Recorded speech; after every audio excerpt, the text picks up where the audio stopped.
Bien, bonsoir à tous et bonne année à ceux que je n'aurais pas eu le plaisir de saluer ici dans la plateforme depuis le début de l'année, car nous avons commencé déjà le 4 janvier avec une plateforme pleine à craquer comme ce soir sur un sujet des plus importants, sur la construction en bois.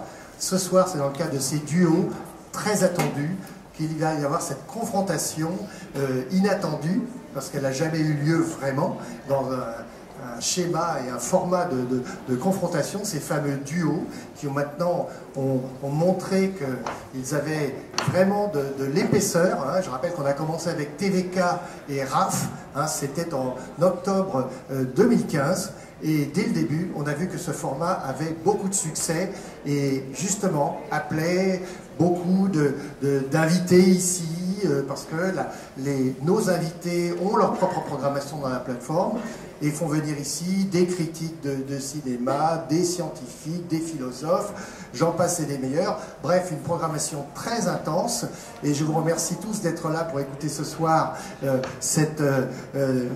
j'allais dire que c'est un dialogue du Sud, parce que nous avons ici des Niçois bien connus maintenant. Je rappelle qu'ils ont gagné le prix de l'équerre d'argent et qui, depuis, sont un peu remontés à Paris et construisent à Saclay. Ils sont en train de terminer l'école de la statistique, donc dans la Paris Tech. Et puis, Manuel Aires Mateus, qu'on ne présente plus, tellement il est connu sur la planète internationale, il enseigne à Mendrisio, j'insiste beaucoup là-dessus parce que c'est quelqu'un qui est beaucoup dans la transmission, exactement comme ici l'école de Belleville et l'école de Versailles. Donc c'est très important, on a des architectes praticiens qui sont engagés justement dans l'enseignement sur l'architecture. Donc je remercie aussi Dominique Boudet, qui a accepté d'être le critique invité, ce qui n'est jamais un rôle très facile, puisqu'il n'a pas participé au choix, il n'a pas participé au rapprochement, mais c'est à lui de tirer les fils dans cette conversation entre architectes qui, de Lisbonne à Nice, justement, travaillent sur les questions contemporaines. Je lui passe tout de suite la parole. Merci. C'était effectivement un choix judicieux et assez intéressant quand j'ai regardé un peu le travail de ces deux architectes que je connais un peu bien sûr, mais là on rentre un peu dans le détail. On s'aperçoit que c'est d'abord deux architectes qui produisent des choses remarquables en continuité, c'est-à-dire que tous les projets qui se suivent ont toujours cette qualité des premiers projets, donc il y a une continuité dans la qualité, mais ce sont deux architectes qui produisent des objets et des stratégies différentes. Et ce qui était intéressant dans la manière dont je pensais présenter ça, c'est d'essayer de rechercher au fond quels sont les éléments purement architecturaux, ceux que les architectes travaillent, qui permettent de comprendre, de juger éventuellement, d'apprécier, je pense, ces deux architectures qui sont pourtant très différentes. Et j'ai découpé ça en trois petites séquences. Une séquence où on va chercher les principes fondamentaux qui soutiennent leur travail, leur pensée architecturale. Ensuite, on va explorer les moyens qu'ils utilisent, en particulier naturellement les moyens de construction, c'est quand même le cœur de la construction, de l'architecture. Et enfin, on regardera les effets que ça produit. J'avais pensé quelque chose au travers des rapports des bâtiments et leur territoire. Ça sera peut-être ça, plus sans doute aussi les rapports avec l'intérieur et l'extérieur.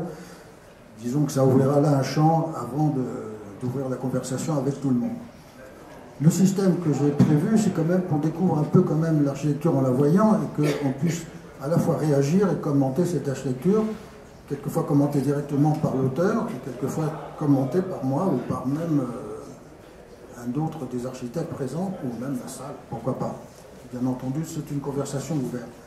Et donc, je vais lancer chaque thème par quelques images qui qualifieront en quelque sorte une certaine opposition ou convergence des deux approches. Et ensuite, sur chaque thème, chacun répondra rapidement avec des images, éventuellement rapides, je pense, puisqu'on voudrait rester dans les 20 minutes pour chaque thème, ce qui laissera à peu près encore une bonne demi-heure pour explorer plus au fond certains thèmes. Et puis, une fois qu'on aura fait ce premier parcours, on passera au second, toujours une vingtaine de minutes, ça veut dire 10 minutes par architecte, avec éventuellement au début quelque chose d'un peu plus long, puisque pour exprimer un peu au fond un certain nombre de positions de principe, ça demande un peu plus de temps.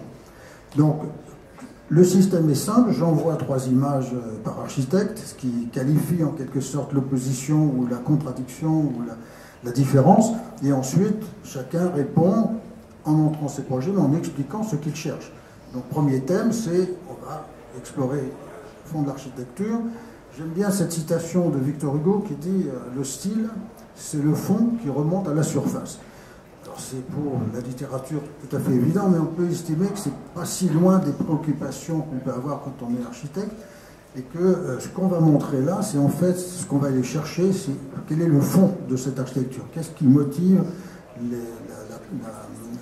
la forme des formes qui sont produites par les architectes. Donc si on peut lancer la première séquence. Ok. Donc voici quelques images de Erez Matutes. Et donc l'opposition, quand on la regarde très rapidement, tout ça est bien entendu un peu provocateur, mais forcé. Erez Matutes travaille en section, travaille de la coupe, et moi je pense que CAB travaille plutôt sur la surface, sur le plan. Pourquoi? Parce que l'un travaille, semble-t-il, l'espace, les deux travaillent l'espace, mais l'un travaille l'espace plutôt en extension, en compression et dilatation, et sans doute on peut estimer que CAB travaille plutôt en extension. Donc c'est un peu résumé, mais on verra les projets, c'est pas loin. Donc on passe au diapo suivant, c'est juste pour montrer tout ce travail sur la coupe. Et ensuite, on a le même travail sur le plan, fait par Caloris, et on voit qu'il y a une certaine différence entre les deux. L'un est toujours en train de changer, et l'autre est toujours en train d'explorer la même situation. Ces 3 projets différents, mais il y a des similitudes très fortes quand on regarde les plans. Donc maintenant, nous allons poser la question à Manuel. Et je voudrais lui demander où trouve-t-il les fondements de son architecture dans l'espace. Parce qu'il semble que sa préoccupation, c'est travailler sur le vide. Donc, si... Tu dois répondre avec les images ou sans images? Tu peux répondre avec les images, on peut les faire défiler, tu les... Non, je vais faire défiler très rapidement. Ça, c'est rapide. Bon. Je dirais une chose, c'est pour nous la chose plus importante, c'est que chaque projet, c'est différent. Alors pour nous, c'est très important de penser que chaque projet, c'est différent. Chaque projet a un lieu différent, des possibilités économiques, programmatiques, même émotionnelles différentes. Et pour nous, ça, c'est très important. Alors nous, ce qui nous intéresse, c'est de travailler sur la spécificité de chaque projet. Notre ambition, c'est arriver à un état d'esprit que chaque projet part de zéro. Et on ne s'intéresse pas à notre histoire, on est intéressé à partir de zéro. Bon. Je dois prêt. Comme ça, qu'est-ce que je dois faire? Comme ça, hein? Je dois manger le micro. Alors, je fais ça en 5 minutes seulement pour que je vous montre ça, pour vraiment respecter cette vitesse demandée. C'est pour dire, je vous montre le projet que c'est pour le centre musulman. Et là, c'était l'idée de dessiner un espace vraiment lié à une ambition religieuse. C'est-à-dire que c'est un espace sans limite horizontale et sans limite verticale. Sans limite de la relation entre les hommes et sans limite de la relation avec Dieu. Et on a fait ça avec 2 blocs. C'est le bloc qui touche la terre et le bloc qui va sur le ciel. Et on dessine ces espaces à travers de l'absence entre ces 2 blocs de construction. Bref, vous voyez, c'est ça, c'est les sections. On profite les 2 espaces, les situations constructives pour dessiner vraiment des espaces.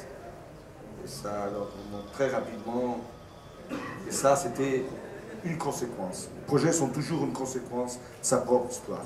Ici, c'était horizontal, c'est assez important que vertical, et ça a commencé à dessiner la forme. Ce n'est pas voulu la forme, dans la forme, on arrive. On ne part jamais de la forme. Et c'est ça. Un autre projet, c'est un projet qu'on a terminé, les photos sont horribles parce que je n'ai pas. va les faire maintenant, c'est la faculté d'architecture à Tournai. Là, ce qui nous a intéressé, c'est vraiment répondre à la ville, c'est dessiner par la présence qu'ils ont fait, dessiner les espaces autour. Et la seule chose qu'ils ont fait, parce qu'on n'avait pas assez d'argent, on avait très peu d'argent, on a fait un bâtiment que c'est une liaison verticale et horizontale des 3 bâtiments qu'on a décidé de conserver, là et là. Et ce qu'on dessine, c'est surtout les relations avec l'espace extérieur et l'espace intérieur. Ici, vous voyez que c'était un espace, et après tous les autres espaces, on sort d'espaces négatifs, et ça a été l'évolution du projet. Maintenant, ça c'est fait, c'est construit, mais je n'ai pas les photos. Je n'irai pas prendre ça, c'est le dessin, mais vous voyez ici, surtout sur les sections, ce dessin, que c'est toujours dessiner les espaces qui nous intéressent. Dessiner la lumière, dessiner les espaces. Ah, ça, c'est l'entrée en construction. L'autre côté, c'est notre échelle qui s'appuie sur la rue, la petite rue. Alors, c'est cette situation aussi contextuelle qui nous intéresse comme pour forcer les projets. Et ça, c'est l'escalier. L'escalier, on a dessiné un escalier, les pompiers ont dit qu'il n'était pas suffisant. Il était nécessaire de la faire plus large. Nous, on a décidé de faire deux, une dans le centre de l'autre. Alors, on a dessiné un escalier pour les stressés et un escalier pour les amoureux. Ça, c'est le dernier projet que je fais pour cette présentation. C'est une petite maison qu'on est en train de finir, juste à côté de ce nouveau lac à Lisbonne, au sud du Portugal. C'est un gigantesque lac. Il nous intéresse aussi cette relation avec l'histoire. Le problème ici, c'était dessiner une maison patio, mais qui était en face de le lac. Alors, c'était fermer et ouvrir. Alors, fermer et ouvrir, c'est contradictoire. Alors, on a dit, si on fait ça, on ferme, on se protège, mais en même temps, on ouvre. On prend les références des ruines, on dessine quelque chose qui c'est autour de cette grande coupole coupée avec une autre coupole pour faire une illumination, une lumière au centre, l'entrée pour l'eau et après ce petit trou pour illuminer les chambres. Vous voyez, c'était complètement intégré dans le terrain, c'est ça le grand image. Cette ambiance, la relation et l'espace. Ok. On reviendra un peu sur le thème qu'on n'a pas abordé, c'est le travail sur l'espace. J'aimerais quand même qu'on parle un peu du vide et comment on transforme le vide. Mais avant, peut-être, on va rapidement demander à Cap de présenter quelques projets en expliquant aussi par quoi il commence et pourquoi il commence comme ça. Alors, juste en quelques mots tout d'abord pour dire que Francis l'a dit, on est un peu du sud, un peu du même sud. Alors c'est vrai que moi quand je pense au Portugal, je m'imagine toujours que ça peut être un pays méditerranéen, même si quand on est sur la plage à Lisbonne, on voit l'océan et ça n'a rien à voir. Et donc bon, il y a une dimension assez familiale, je trouve, de pouvoir se rencontrer ce soir et de pouvoir échanger. Voilà, parce qu'on est un peu du même coin. Alors, cela dit, je voulais quand même te dire, on t'en veut pas. On t'a pardonné quand même pour la question de la Coupe d'Europe, hein, le championnat d'Europe. Bon, voilà, donc on n'en parlera plus. Voilà. Alors, ce que je voulais dire, c'était que quand, là aussi, tu as dit, bah, en fait, je vais travailler... J'ai proposé à Manuel la question de la coupe et nous celle du plan. Donc sur le moment, on était assez surpris parce qu'on se dit quoi, mais nous on travaille dans la pente, donc forcément la coupe ça nous concerne, c'est nous la coupe, c'est pas lui. Et puis en fait on s'est dit mais non, mais c'est assez juste ça parce qu'en fait la coupe, oui c'est vrai, elle est évidente, le terrain il est en pente, on peut pas faire autrement. Et donc après tout le boulot, c'est de dessiner le plan. Et ah oui c'est vrai. Et donc voilà. C'était assez juste et voilà, capter l'horizontale. Alors après la dilater, la raccorder, la faire coaguler à la roche. Et donc bon, bah écoutez, nous on va parler un peu d'une série de projets plutôt réalisés, hein, puisque c'est vrai qu'on montre la plupart du temps des projets qui ont été construits, puisque l'acte de bâtir, en fait, pour nous, c'est un moment de conception aussi. C'est-à-dire que la conception s'arrête pas au pro et au DCE, elle continue. Alors bon, ça peut parfois nous poser quelques problèmes, mais c'est vrai que c'est un moment de choix encore permanent. Voilà. Donc ce travail donc qu'on présente volontairement d'abord par cette coupe sur une portion de territoire du futsal de l'Ariane, dans un quartier au nord de Nice. Et vous voyez donc on se trouve perpendiculaire à une rivière, un fleuve qui est souvent à sec d'ailleurs, un fleuve parfois de cailloux, un peu délaissé, et donc on s'est volontairement implanté perpendiculairement à ce fleuve, et on est très proche, donc dans cette coupe on le voit, de bâtiments, enfin ça représente des bâtiments, c'est la ville. Donc on est entre la nature et la ville, et ce projet est un lien, et donc il s'est un peu inscrit, alors là finalement c'était pas une question de pente, c'était plus une question de dénivelé, et c'est comme une marche creusée dans le paysage, il est venu s'insérer, et c'est un projet qui est pour nous...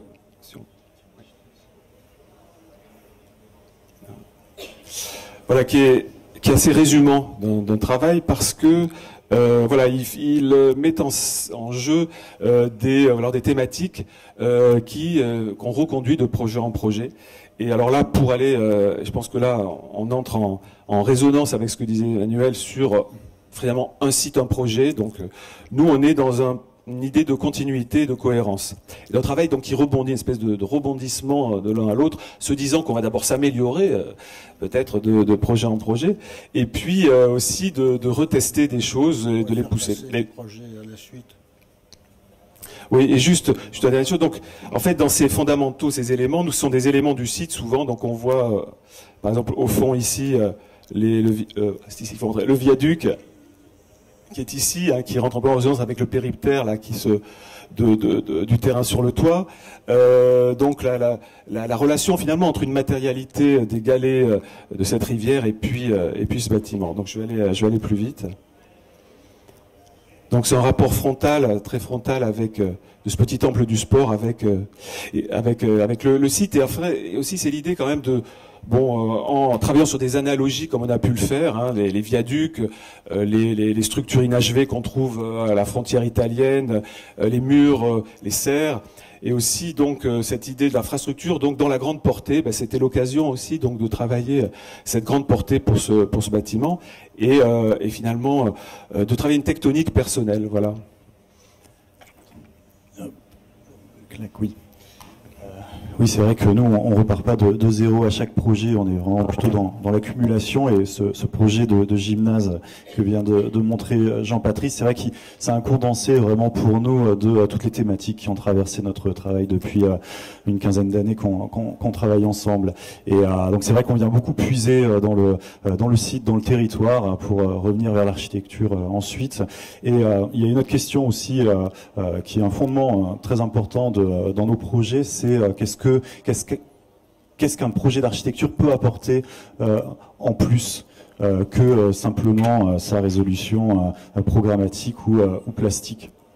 Et je peux l'illustrer un petit peu par ce projet où on avait gagné un pôle petite enfance à la Trinité, où c'était un site très intéressant parce c'était dans une ville coupée en deux, une ville ancienne, une ville collinaire, et de l'autre côté la ville moderne où c'était développer les centres commerciaux et les équipements, qui était la ville de la vallée. Et ce site se trouvait exactement à l'articulation entre ces deux villes. Donc notre travail, ça a été de créer de l'espace public avant de créer de l'architecture. Donc l'espace public pour nous c'était vraiment un préalable pour faire du projet. Donc voilà, ensuite je vais passer. Donc on a travaillé des systèmes de calade, de mise en perspective du fond de la vallée ou de la colline. Et puis finalement notre projet c'est plus vraiment une architecture, c'est plus un mur habité, quelque chose qui renvoie aux infrastructures, aux murs de soutènement qu'on voit, les murs de soutènement du cimetière qu'on est venu prolonger. Voilà, c'est deux dalles, deux grandes horizontales, et finalement le projet prend très peu de place dans le terrain, mais on est venu l'étendre jusqu'à ses limites pour créer ces niveaux de référence, pour venir chercher cet espace public et faire cette suture qu'on recherchait. Voilà, quand on s'approche. Alors, juste pour vous parler, tu montrais le plan de la Trinité tout à l'heure, et c'est vrai que la lecture de la façade, finalement, c'est quasiment le plan réinterprété, enfin en élévation, quoi.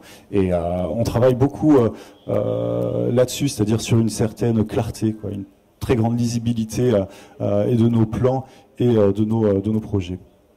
Oui, je peux interrompre juste là. Ce que je trouve intéressant dans les deux démarches, leur différence, c'est que, et c'est pour ça que je pense que le plan est quand même très révélateur, et la coupe également. Un projet de Manuel est très difficile à lire en plan, parce qu'il y a des superpositions, parce qu'il y a des contradictions même. Par contre, il est très lisible quand on se promène dedans. Donc si on ne le visite pas, on a du mal à comprendre un projet. Alors que je pense que vos projets, c'est exactement l'inverse. On peut les comprendre en regardant le plan. On peut, et bien sûr un peu la coupe qui va donner un certain nombre d'éléments, mais le plan est vraiment générateur, à la fois du projet, mais aussi de sa compréhension. Et la grande différence entre vous deux sur ce rapport-là, c'est que, Manuel, tu cherches toujours des choses nouvelles, tu cherches toujours à exprimer d'une autre façon une situation, alors que vous, quelle que soit la situation, vous cherchez toujours à approfondir une approche. Et donc, en quelque sorte, enrichir un savoir. Emmanuel, c'est enrichir un savoir de quelque chose de nouveau. C'est-à-dire la recherche chez Emmanuel est vraiment systématique à tous les niveaux. Chez vous, elle est systématique sur une direction que vous approfondissez. Est-ce que je me trompe ou est-ce que vous pouvez un peu... Oui, non, je pense que c'est une vision assez juste. Ici, c'est vrai que nos plans, on est un petit peu obsessionnel des plans, on essaie de les rendre les plus lisibles possibles. Mais là, enfin, c'est le plan, la coupe. Ici, c'est la structure qui crée l'espace. Quand on voit cette façade, ces deux dalles épaisses avec des noyaux servants et voilà, qui portent et qui permettent de libérer des vides. Voilà, il peut se résumer à ça le projet.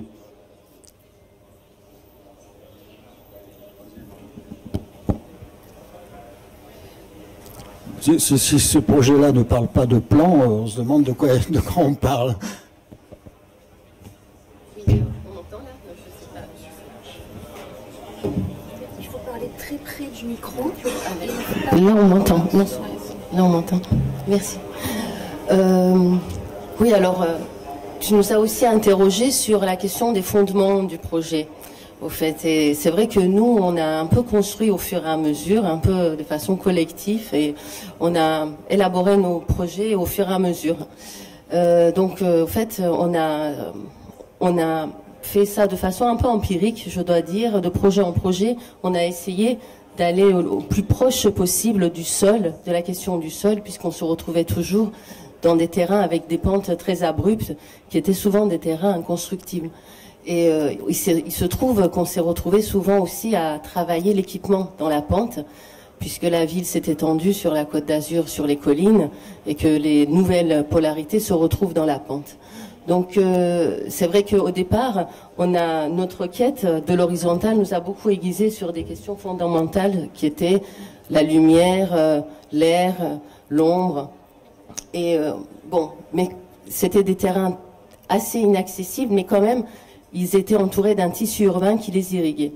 Et puis on est arrivé, comme le groupe scolaire de Beau-Soleil, qui se déplie et qui fait une petite couture dans le paysage en suivant les courbes de niveau. Et puis est arrivé le projet du centre d'hébergement de l'Observatoire de Villefranche. Et là, pour la première fois, on s'est retrouvé dans un autre système, c'est-à-dire un terrain qui était inaccessible, totalement enclavé, qui se trouvait à l'arrière d'une parcelle. Et à partir de là, on a dû réfléchir une autre façon les choses. C'est-à-dire qu'on a compris que l'architecture sur la Côte d'Azur, c'était l'accès au paysage. Donc c'est un projet qui a cherché à créer, à travers sa volumétrie, son propre paysage. Donc voilà, il vient à la suite des bâtiments de la Corderie, dont les ouvertures très répétitives nous ont inspirés ensuite pour la façade. Et puis c'est un bâtiment qui vient s'encastrer une partie dans le sol. Comme c'était un centre d'hébergement et des petits équipements de foyer et une petite salle de conférence, on est parti sur l'idéalité de la figure du cloître qu'on a redécomposé en 3 dimensions. Et encore une fois, c'est vraiment la vérité structurelle, on va dire, de ce bâtiment qui en fait sa spatialité, c'est-à-dire les chambres sont dans un bâtiment qui est une poutre virandelle qui, en se soulevant, laisse passer la vue et devient un balcon sur la mer. Puisqu'on a encore quelques minutes avant de passer à l'autre séquence, je voudrais quand même que Manuel... Alors, sur cette idée on parle un peu quand même du travail sur l'espace, parce que ce travail sur l'espace qui est très dilaté en ce qui concerne CAB, qu'on le voit là d'une façon parfaite, il est plutôt, chez toi, tendance à monter, à essayer d'aspirer vers le haut. Je me rappelle de ma visite à Coimbra, où on arrive du bas en haut, à avoir toujours de la lumière par des systèmes assez compliqués, où tout d'un coup on est surpris, passant d'un niveau à l'autre, que les lumières qu'on a vues en bas, on les retrouve en haut, mais on n'est pas dans le même espace. Donc c'est quand même une aspiration, si je puis dire, permanente. Alors je pense qu'il y a une chose très importante. L'architecture s'habite dans le vide, mais ce qu'on construit, c'est le limite.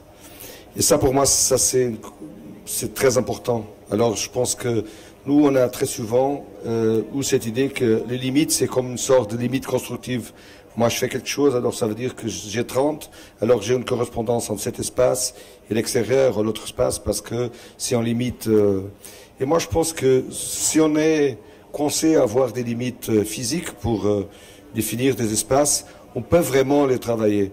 On peut vraiment les utiliser. On peut vraiment aller sur sa utilisation, sa décomposition, sa estimation et même avoir une certaine indépendance entre un système de limites. C'est-à-dire que quand je dessine en limite, je peux avoir une relation d'un côté, une autre relation d'un autre côté. Nous, on a beaucoup parlé de ça au début. Maintenant, on est très intéressé, que c'était un petit peu ce qu'on a fait dans l'expérience à Venise, la dernière biennale, et qu'on a mis là la maquette de l'installation. C'est dire que nous intéresse aussi maintenant cette idée de définir des espaces par les limites, mais à ce moment-là, on peut le dire, pourquoi pas utiliser quelque chose même de plus ancestral, ou plus je sais pas comment dire. Archaïque. Archaïque, oui, c'est ça, merci. Plus archaïque, de dire en sol et en ciel, entre un sol et un ciel, je peux comprimer et définir des espaces. Mais c'est toujours cette liaison entre l'idée de délimiter l'espace que la vie utilise, parce que pour moi, la vie, c'est le centre de l'architecture, c'est l'espace que la vie utilise et la richesse qu'on peut mettre dans un espace. En même temps que je dis ça, je trouve ça là, hein. C'est pas que il n'a pas un système au monde. Hein. Ça c'est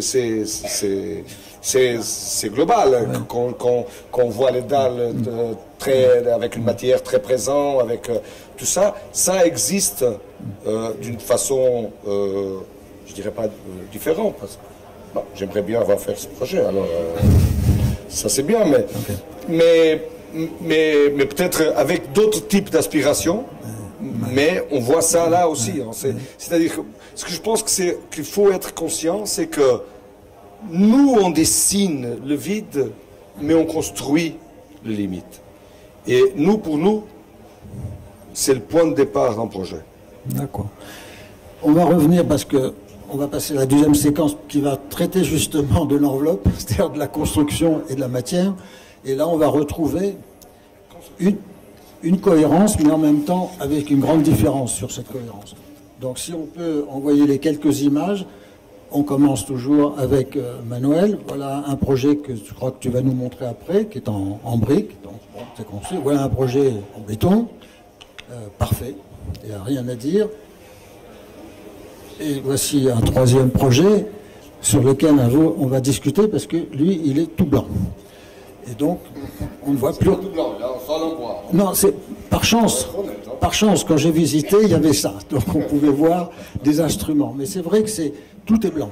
Le sol est blanc, les murs sont blancs, les rideaux sont blancs, les fenêtres sont blancs. À part quand elles sont ouvertes, on voit l'extérieur, les volets sont blancs. Alors, on est dans un espace totalement unifié. Et donc, on ne voit rien de la manière dont il est fabriqué. Donc, si on passe du côté de CAB, on va avoir un contact différent, où là, on voit tout. C'est-à-dire que c'est d'abord la construction, c'est d'abord l'expression de la manière dont le bâtiment est porté. On le sent. On voit que les poteaux, ils sont là, on voit que les poutres, elles sont là, on voit que les verres, ils sont entre les deux. C'est quand même très, très caractéristique. Si on peut passer l'image. Et même quand on n'a pas exactement les mêmes éléments, on sent la puissance de la construction. Mais en même temps, on a de la matière, et ce projet-là le montre. Et pour terminer, je pense qu'ils nous le montreront en détail, c'est un bâtiment tout à fait remarquable qui est en train de se terminer à Orsay. C'est un bâtiment qui reprend notre histoire à nous, française, de la construction. C'est-à-dire la France a été toujours la stéréotomie, les cathédrales, la pierre. Ensuite, ça a été l'acier. Ensuite, ça a été le béton. Cette histoire se perd un peu, donc j'insiste sur les aspects constructifs parce que c'est tellement fondamental aujourd'hui, alors qu'on fait plutôt du capotage et du remplissage, que là on a deux architectes qui travaillent véritablement sur cette question. Donc on va regarder un peu dans le détail et si peut-être Cap peut commencer à explorer cette question avec quelques projets, on pourra en discuter après.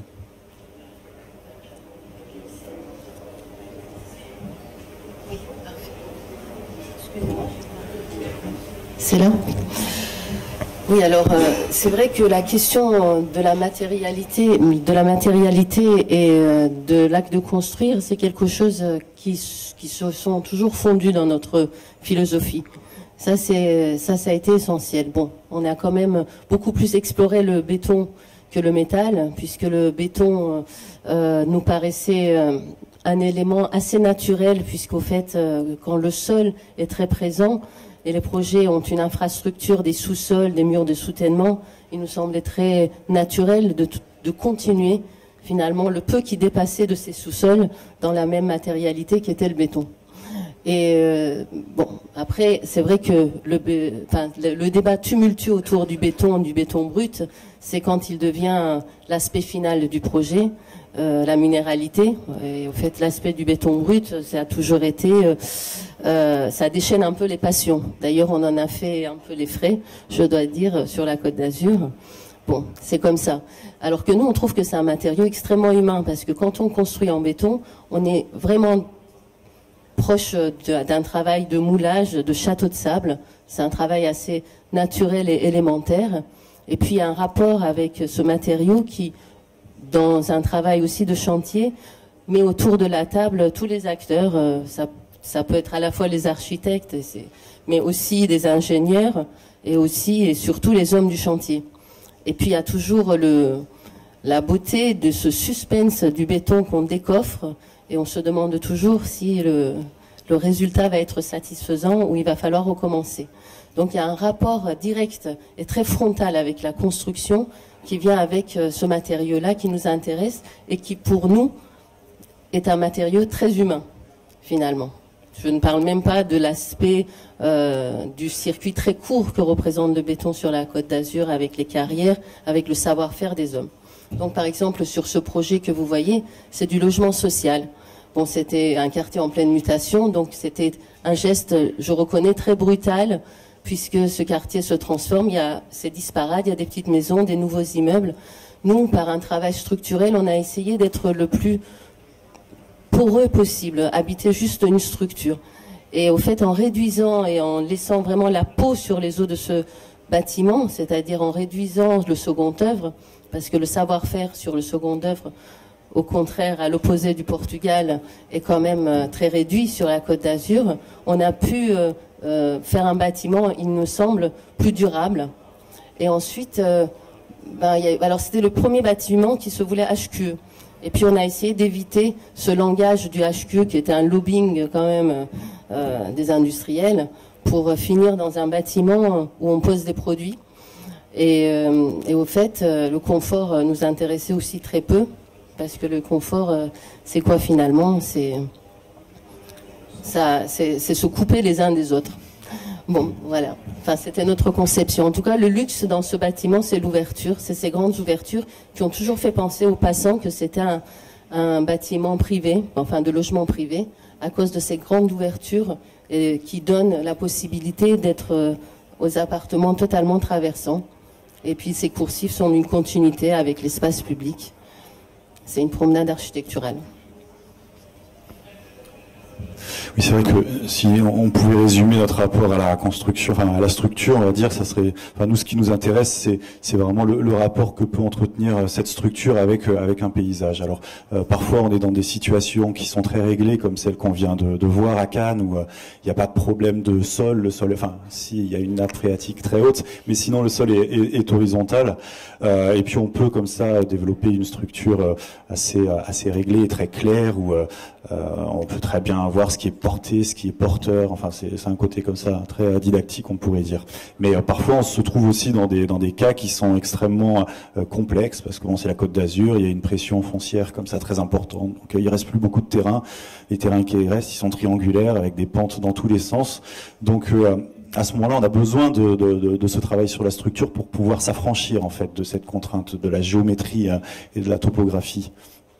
Donc c'en est un exemple ici où on est venu peut-être aller chercher des dispositifs plus auprès d'ouvrages d'infrastructure que vraiment dans le bâtiment. Donc on a des dalles très épaisses, en fait, qui sont des dalles alvéolaires mais coulées en place, qui font plus d'1 mètre de haut par endroit, qui permettent de passer des très très grandes portées. Je ne sais pas si tu peux...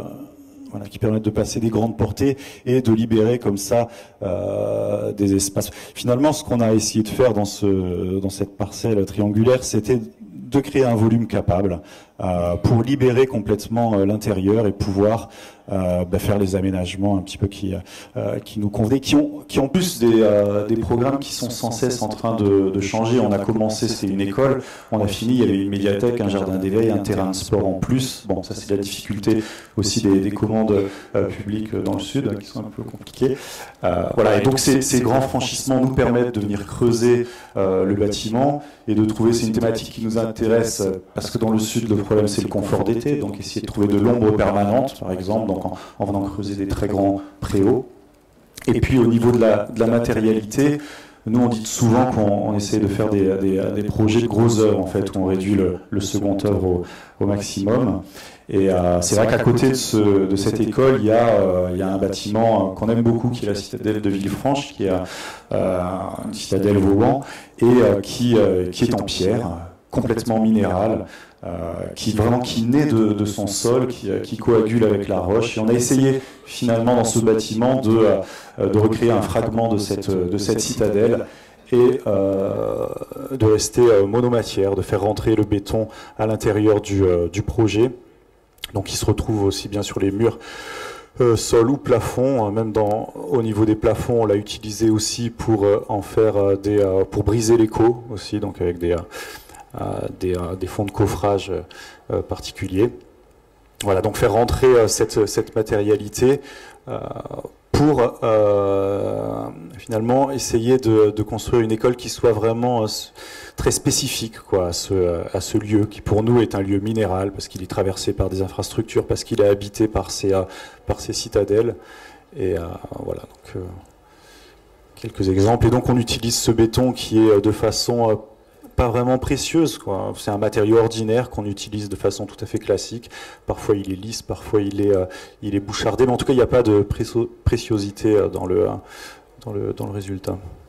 Ce qu'on voulait, c'est en tout cas absolument éviter la fatalité du manteau isolant qui commence à envelopper tous les bâtiments depuis les premières réglementations thermiques dans les années 2000. Donc voilà, lutter contre ça en essayant par des dispositifs de double voile avec un isolant au milieu, mais en tout cas montrer comment la vérité du matériau quelque part et de sa structure.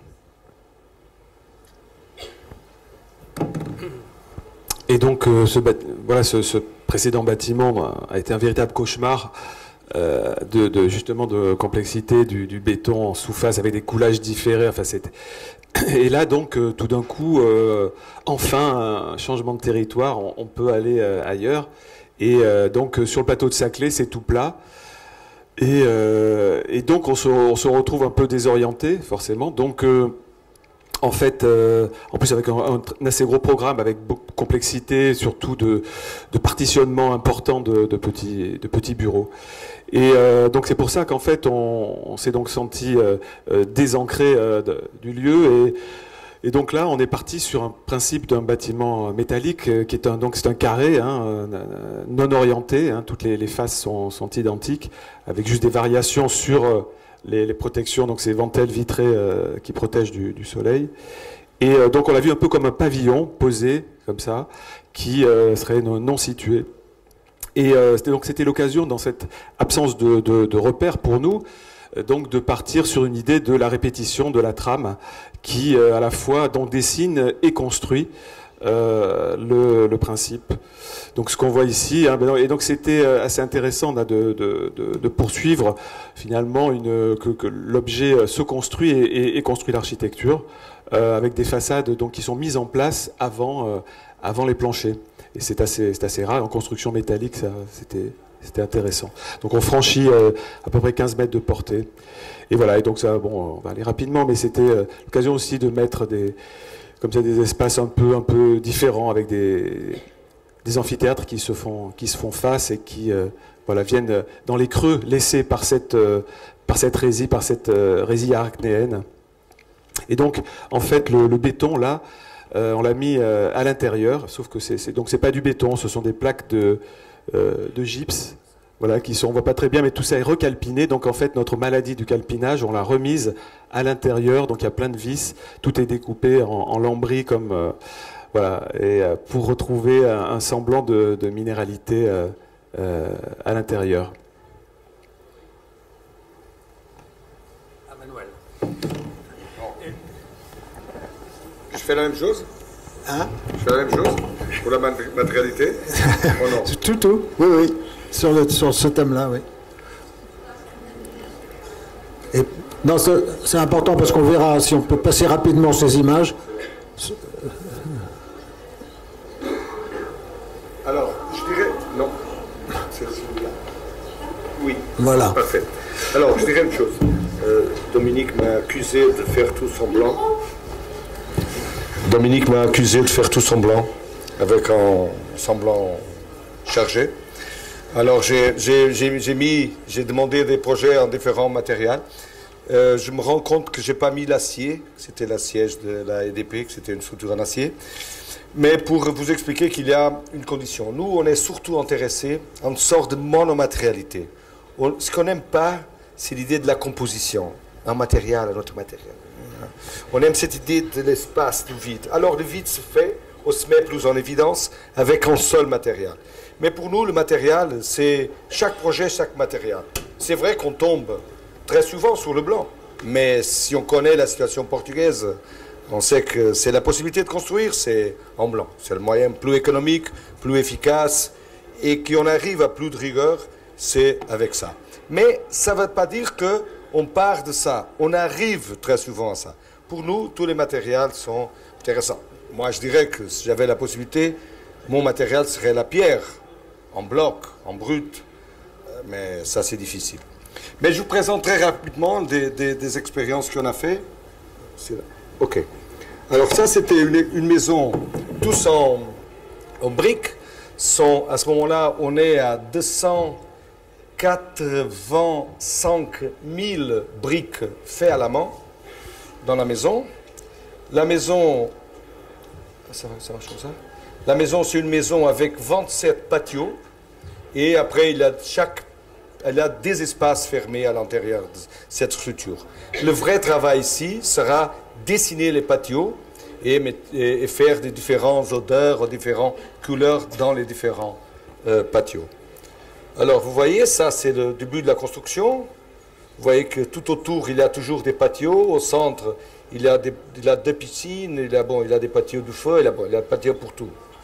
Mais c'est une construction tous en bois, avec une structure, tous en bois, avec une structure en bois et une construction tous en briques. Et c'est cette idée d'utiliser les briques jusqu'à l'infini. Tout c'est mesuré par la dimension du brique et tous ces briques, intérieur, extérieur, tous ces briques. Vous voyez ici les matériels, le brique, le bois qu'on utilise dans la structure, et après, tous les détails sont faits en bronze. C'est pas de l'habitation sociale, ça c'est sûr. Vous voyez, c'était maintenant ici, ce qui manque maintenant, c'est commencer à travailler sur les différents jardins. Alors c'est ça que c'est plus intéressant dans ce projet. Un autre projet, mais je fais la même chose que Dominique, c'est le béton.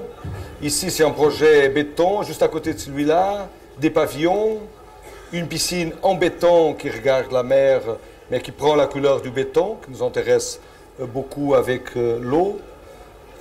Les possibilités du béton, ces capacités sculpturiques du béton, c'est fantastique. Vous voyez ici un petit peu dans quelques images. C'est une maison principale et après des pavillons et chaque pavillon c'est en chambre. C'est une maison très... Vous voyez, il a ici les chambres et c'est ça-là qui fait ces ombres et cette situation du béton, cette pression possible du béton. Un autre matériel, ça c'est un port médiéval et nous, on a eu le droit de construire deux petits espaces avec 9 mètres carrés chaque espace dans ce port médiéval parce que c'est complètement gardé, mais nous, on a remplacé deux petits trucs préexistants. Alors, ce qu'on a fait, c'est qu'on a construit, ça c'était existant, ponton existant, ça c'est intéressant parce que ça parle d'une permanence avec une matérialité qui résiste pas plus de 40-50 ans. Alors, ça veut dire ça a déjà 500 ans, a son caractère qui se maintient, mais la résistance physique est moins que la résistance de l'idée de sport médiéval palafite. Nous, ce qu'on a fait, c'était deux trucs, un truc pour dormir et un truc pour un petit séjour. C'est là, 9 mètres carrés chacun. Vous voyez la relation, les toits, la position des toits et la forme dessine la volonté des espaces. C'est tout du bois extérieur, intérieur, récupéré à des chantiers au Portugal. Ça, c'est l'intérieur. Après, on a cette brutalité de ce bois récupéré. On a mis en... Je ne sais pas comment dire ça, mais c'est doux. Hein? C'est quelque chose de doux à l'intérieur de ça. Et ça qui se ferme complètement. Il a aussi un truc qu'on aime bien, c'est on a seulement un interrupteur dans la maison. Il a on-off. Pas de technique. Après, il a toute la technique, elle est cachée. Mais apparemment, il a seulement on-off à chacun de ce petit pavillon. Vous voyez, ça se referme complètement, ça se ferme et après le robinet sort. Et c'est ça. Après, un autre matériel, c'est la pierre. J'ai pensé à mettre ici, on a fait un pavillon en pierre brute, bloc de pierre, mais je n'ai pas trouvé les photos. Alors j'ai mis là, c'est quelque chose qu'on a fait autour à Azores, on a construit autour de cette lagune. Et ça, c'est une petite maison pour des investigateurs, qui c'est une construction en pierre avec un intérieur tous en bois et la construction des murs où on a toutes les fonctions. Alors c'est ça, c'est cette ambiance. Ça, c'est très bien parce on met des plants pour protéger des plants. La nature, ça, ici, ça mange tout. Ça, c'est très intéressant comme endroit. Vous voyez, c'était pierre et après le bois dedans. Et le bois qui fait tout. Et alors ça fait les espaces, et après les espaces, ça sort à les autres espaces, comme ça. Et c'est ça. Un autre matériel, c'est le tout blanc. Bon, j'ai passé très rapidement. Ça, c'est tout près de Orcuba, c'est ces monastères fantastiques. Ça, c'est la cuisine du monastère. C'est une référence pour tous les architectes portugais. Et ça, c'était l'idée de conserver une maison et ici conserver un petit peu une idée d'une topographie. Alors, on a fait dans le fameux tout blanc, on n'a pas laissé les personnes aller vers le limite, là, parce qu'on a dit que si on laisse les personnes venir ici, ça devient un balcon et pas une topographie. Alors, on laisse les personnes passer seulement là, entrer dans l'épaisseur du mur et descendre. Et ça, c'est la récupération d'une partie de la maison dans le sens vertical, et ici on a une maison dans le sens horizontal. C'est ça alors, ça devient topographie, ça devient la maison récupérée. On la récupère et après on la coupe avec une certaine liberté. Ici c'est l'escalier positif et l'escalier négatif qui dessinent vraiment l'esprit de ce spa. Ici vraiment dans le tout blanc, aux limites, ici c'est vraiment les limites. Vous voyez ici c'est l'arche, à l'extérieur elle existe l'escalier, là, qui termine là. Alors ça, c'est le point où ça pratiquement se touche tout, c'est là. Et ça, voyez. Et c'est cette idée de conserver, parce qu'on était trop proche du convent, alors on a dit, on récupère ça, on récupère ça, on récupère tout, on ne va pas introduire rien de nouveau. On récupère la topographie, on récupère la maison. C'est fini? Ah oui, peut-être, c'est fini. Oui. Non, c'est bon. Ouais. On pourrait un petit peu discuter sur cette question, parce que quand on regarde les deux types de projets, on voit une énorme différence.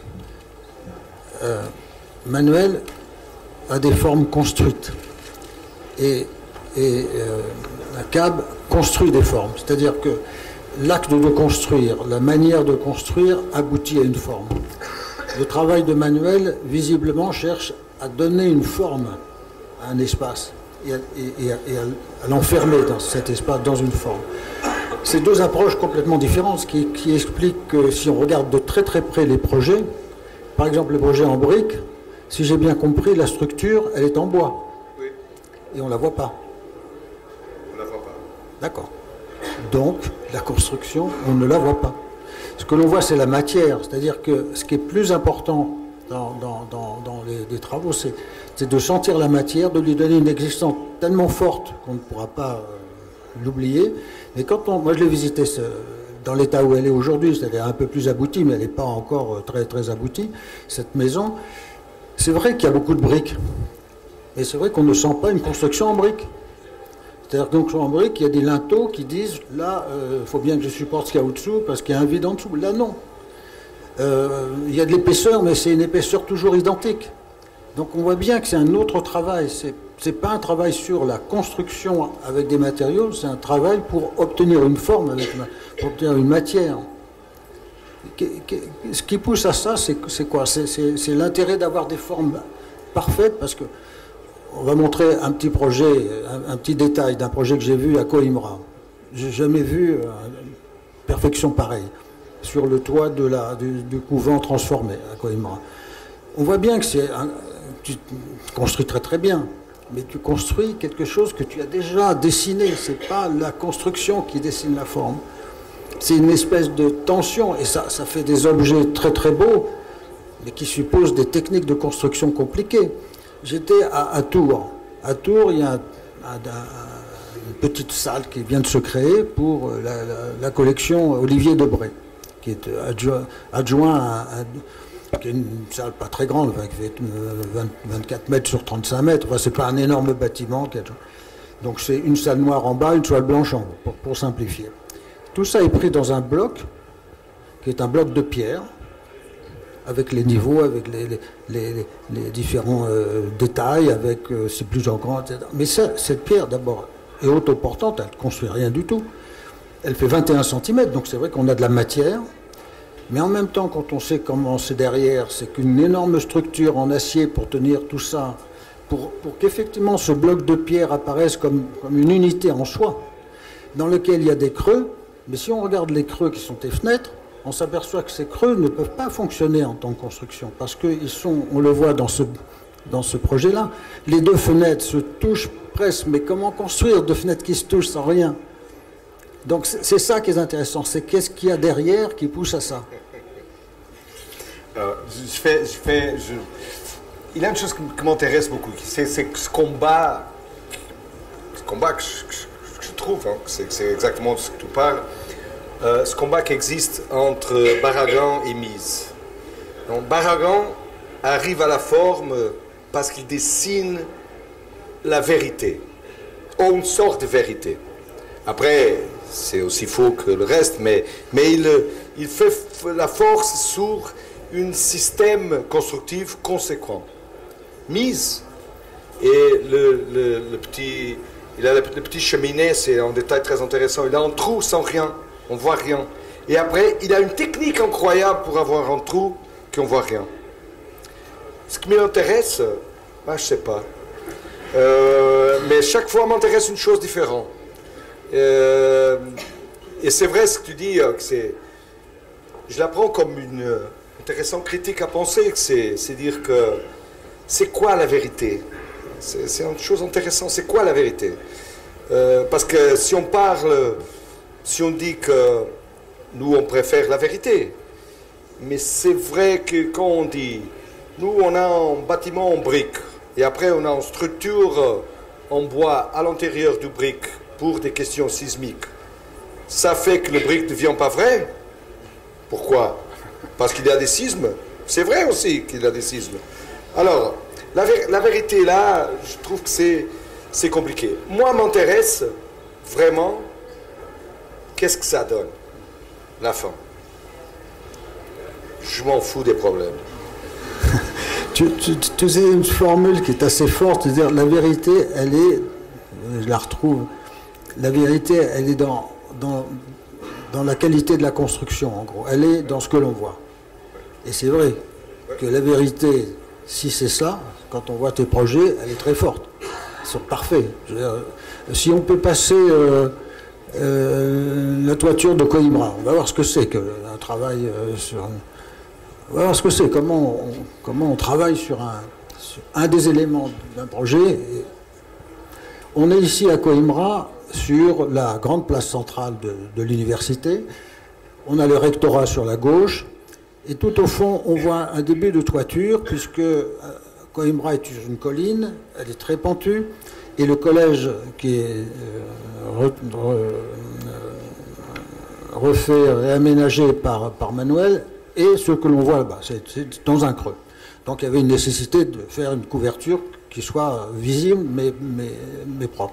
Donc quand on se rapproche, là je suis sur le balcon au bout de cette place, on en voit un mur et on voit un début de la toiture. Et même quand on est là, on a l'impression que c'est du zinc ou de l'aluminium. On se dit, tiens, il fait une toiture en aluminium, c'est parfait, c'est très beau. Et si on regarde le lien avec le mur, il y a une perfection, il y a un détail, c'est magnifique, c'est parfait. Mais j'ai eu la possibilité de monter sur le rectorat et de le voir d'en haut. Et on va voir les images. Ça devient exceptionnel, parce que d'abord, on voit que c'est de la pierre. On voit que cette pierre, il arrive à l'installer dans des formes assez complexes, parce qu'il faut les retenir les unes par rapport aux autres, et que le tout forme en quelque sorte un espace supérieur d'une qualité incroyable. Et ce que l'on voit, la bande n'est pas un chéneau, c'est des lumières qui va faire descendre au deuxième niveau. Ce que je disais tout à l'heure, c'est donc toujours cette question de la coupe, cette question de rattraper des choses de l'intérieur qui sont à l'extérieur. Et quand on regarde un peu et qu'on parcourt cette façade, cinquième façade, on est quand même ébloui de la manière dont on arrive à faire un objet aussi parfait, quoi. Mais là, je peux dire une chose? Oui, bien sûr. Alors, il y a ici, là c'est la partie, ce projet-là, c'est un projet qui a commencé d'une façon très facile. C'est un concours qu'on a gagné il y a 14 ans, quelque chose comme ça. Notre idée, c'était un convent de 15e, 6e, 17e, 18e. Vous savez, ces bâtiments sans temps, qui sont de tous les temps. Et notre option a été très claire. Nous, on a dit, il y a des choses qui sont éternelles, permanentes. Les grands murs, les arches, tout ça qui travaille à la compréhension, c'est permanent. Alors, nous, on a dit, nous, on laisse que c'est permanent. Parce que la question du concours, c'était qu'est-ce qu'on laisse? Le 15e, le 6e? On dit, je m'en fous, je laisse le temps. Je veux voir la compression. Et la seule chose qu'on va changer, c'est la traction. Alors, qu'est-ce qu'on a fait? On a retiré tout ce que c'est bois. Et si vous voyez, vous pouvez me passer une autre photo en arrière? Alors, par exemple, ici. Non, celle-là, fantastique. Alors là, vous voyez, par exemple, notre idée, c'est très simple. On a vidé ça. Et on a dit, on remplace ce que c'est attraction. On fait un acier, ça sont des éléments. Par exemple, ici, il a une lumière, ça c'est complètement ouvert. Jusqu'à là, il s'ouvre, il a une autre lumière là. Ça veut dire que ça c'est complètement détaché et seulement ce support dans les fenêtres de l'ancien bâtiment. Comme ça, on a dit, on remplace ce que c'est attraction et dans 50 ans, ils vont le remplacer. Alors nous, ce qu'on fait, c'est le faible. Après, bien sûr qu'on a dit, nous on a travaillé ça avec cette modestie, on fait une layer et après ils vont le remplacer. Mais nous, À la fin, on a dit bon, et après, on serre tout ça en pierre pour garantir qu'ils ne vont pas remplacer notre... Et ce toit-là, il vient un petit peu de cette nécessité d'en même temps de dire on est arrivé, mais aussi parce que ça prolonge le patio de l'université, que c'est le patio plus important de Coimbra, et ça continue la même matière, et ça pour nous a été aussi important. Mais c'est cette ambiguïté entre le problème du processus, parce que le projet a été tellement clair du début, et après on a eu, ça a été aussi même une histoire très, très intéressante, parce qu'on a eu beaucoup de problèmes avec pas le bâtiment de France, mais le bâtiment portugais, ça correspond à les bâtiments de France. Mais le projet était toujours en construction, parce qu'il était toujours en ruine, tout ce qui était bois tombait. Et à la fin qu'on a entré, la démolition était déjà faite, parce que ça a tardé 10 ans, alors ça était déjà fait. Mais nous, a été tellement clair qu'on a eu cette nécessité d'introduire quelque chose qui était un petit peu ambigu. Et ça, c'était à la fin, parce que la première pierre qu'on a proposée, et après on a reculé par rapport à la force, ça c'était, on a imaginé ça en marbre, mais après c'était un petit peu, c'était se mettre trop devant le canyon. Moi, tu vois, je vais rebondir sur cette question de la vérité en architecture. Bon, il y a quand même des livres très intéressants qui ont théorisé là-dessus, comme celui de Venturi. Et donc, pour un peu rentrer dans ce débat, eh bien, nous, la question constructive, on va dire, c'est un cadre, c'est une règle, mais ça n'attend aussi qu'à être déréglé. C'est-à-dire, en fait, et de toute façon, c'est impossible de tenir un bâtiment, c'est dessiner quelque chose et puis à un moment passer sur la question de la réalisation. Le dérèglement, il va arriver fatalement à un moment. Pour des questions techniques, voilà, parce qu'il y a d'autres corps d'état qui vont arriver, d'éléments, de fluides, d'autres éléments qui viennent perturber ça. Donc la question de la vérité, c'est un peu illusoire. Et au contraire, donc c'est dans la variation, c'est dans le dérèglement. Et dans tous les projets, ça a été comme ça. Et je dirais, un exemple, quand on regarde le palais Rucellai, eh bien, quand on voit le soubassement du palais Rucellai, il y a un magnifique bossage qui a été sculpté par les ouvriers, le projet d'Alberti, voilà, et tout. Et en fait, quand on regarde le découpage de la pierre, il ne correspond pas du tout au bossage. Donc il y a toujours un travail sur la question de l'ornement. Donc je pense que chaque architecte va créer sa tectonique. Alors c'est un mot... j'ai du mal à comprendre, mais ça y est, je crois que j'ai compris à peu près ce que ça voulait dire. Et voilà, sa technique personnelle, mais enfin en gros son langage personnel qui va être justement dans donc il n'y a pas de vérité, je pense. Oui, mais en même temps, on voit bien que l'approche de Manuel, elle est relativement, je dirais, délicate, parce qu'elle suppose d'abord un peu d'argent. Il y a des techniques qui sont compliquées à faire pour tenir un projet. Et elle suppose aussi des artisans suffisants, enfin tout un système construit, mais elle suppose aussi un travail au niveau de la conception, au niveau du dessin, qui est tout à fait important. Sinon, on n'arrive pas à construire les objets qu'elle fait. Donc la question, c'est quelle part de l'activité dans le projet est prise à ce moment-là. Je pense en particulier à Saclay. Saclay, quand même, il y a un travail considérable avant la construction, qui a été complètement dessiné, tout prévu, tout organisé, sauf qu'il n'y aurait pas eu la construction qu'on a eue. Oui, la même chose, j'imagine, chez Manuel. Je veux dire, comment on fabrique ça dans le dessin et ensuite dans le rapport avec le chantier. Je crois qu'on fait de la même façon. Un projet, c'est une prévision du futur. C'est une organisation du futur. Ce qu'on fait dans un projet, c'est partir d'une conception générale, mais ça, je pense que c'est la même chose pour tout, et après travailler dans ce que c'est important dans le projet. Parce que pour moi, ce que je trouve que c'est très intéressant dans l'architecture, c'est qu'il n'y a pas une vérité globale, mais il y a une vérité, une qualité antérieure à chaque projet. Quand on voit votre projet, on voit qu'il y a des ambitions et des vérités qui sont respectées aux limites de chaque projet. Et je pense que c'est ça que c'est intéressant dans le projet. Et le vrai travail d'un architecte, c'est encadrer la question et après renforcer la réponse à la conscience de la question. C'est ça, mais c'est renforcer et mettre en évidence, utiliser tous les éléments dans le même sens. C'est ça la qualité d'un projet. Quand on voit le projet de Saclay, on voit que tout l'effort est fait dans la même direction. Alors il est vraiment, et c'est pour ça qu'il donne ça, c'est qu'on le comprend immédiatement. Quelle est la direction, quelle est l'ambition, et elle est là, et tout le travail qui a été fait, je crois, ça on voit, c'est pas je crois, on voit bien, c'est fait dans cette direction. Je pense que c'est ça le travail d'un projet. C'est définir la question, faire une définition claire de la question, ses limites, et après partir dans le problème de renforcer. Et le vrai travail, le problème du travail de l'architecture, c'est pas inclure des choses, c'est exclure. On dit comme ça? Exclure.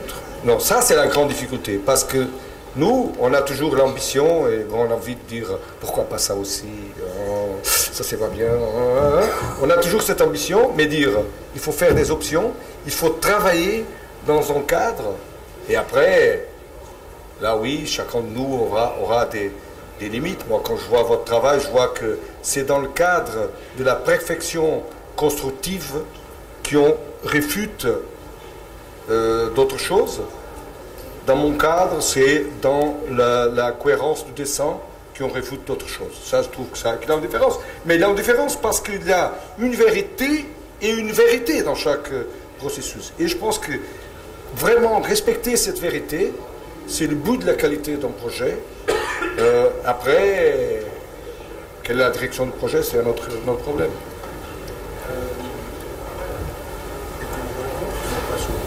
Oui, non, je ne voulais rien dire de plus, mais simplement, c'est aussi une question, en fait, aussi de la sincérité qu'on a à un moment, très clairement, avec son projet. C'est-à-dire, il y a un projet qu'on produit à une phase concours, il y a une promesse, et cette promesse, elle doit être tenue pour chacun de façon différente. C'est vrai que nous, la question constructive, elle est au centre, mais ça n'empêche pas du tout la question de la spatialité, puisqu'elle est là au service de l'espace. Mais les projets de Mathéus qui, à un moment, arrivent à être... quand je regardais la toiture, je pensais... très honnêtement, quand je m'étais retrouvée devant les pyramides en Égypte, et où on se demande comment il y a cette arête parfaite qui a été faite, donc il y a la question de cette perfection, cette abstraction, qui amène ailleurs, au fait. C'est ça aussi qui est intéressant. Il y a une question intéressante chez Manuel, c'est que vous travaillez de plus en plus avec des maquettes de plus en plus grandes. Il n'y a pas un... Est-ce que c'est justement la recherche de l'axe du projet et qui nécessite cela Oui, d'une certaine façon, oui. Bon, nous, on a deux phases importantes. Une, c'est, nous, on a commencé à travailler des maquettes toujours à une échelle plus grande. La raison, c'est simple, c'est pour devenir plus loin de l'aspect un petit peu miniaturiste des maquettes, parce qu'une maquette petit, elle est toujours jolie, hein, elle est toujours bien. Hein. Alors, pour ne pas avoir cette tentation, on a dit, bon, on ne fait pas des petites échelles, on fait des grandes échelles. L'autre, c'est mettre la tête dedans. Mettre la tête dedans, c'est très important pour nous. Nous, on dit, bon, si on fait une échelle, nous, on utilise l'échelle normalement minimum en vent. Et alors, en vent, on met la tête dans les espaces et on regarde, on dit, bon, c'est mal, c'est bien, c'est facile à voir. Si on est sur une échelle plus petite, c'est plus compliqué. En réalité, maintenant, ce qu'on est en train de commencer, c'est à faire les maquettes avec les matériels réels. C'est-à-dire que c'est en béton, on fait en béton, c'est en bois, on fait en bois, tout ça. Mais ça, c'est vraiment compliqué et ça, on exige à les étudiants, mais faire dans le bureau, c'est pas facile. Vous travaillez aussi avec la maquette, quel est le... Oui, on travaille avec les maquettes, parce que c'est surtout comme donc on est un collectif, et ce collectif, ceci ne se limite pas à nous trois, mais avec les gens qui travaillent avec nous, donc c'est pour nous un moyen de communiquer, d'échanger. Vraiment, c'est un outil de travail. Donc les maquettes, elles sont parfois assez moches. mais parce que tout le monde coupe dedans. Mais c'est voilà, c'est un outil intéressant, convivial et didactique aussi. Voilà. On va passer au troisième thème. Une fois qu'on a vu les principes, on voit la cohérence entre les principes et la construction. Et maintenant, on va voir ce que produit. Donc,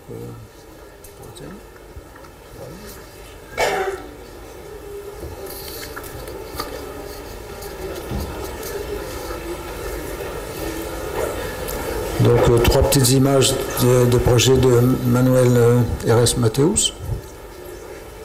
Voilà. Voilà.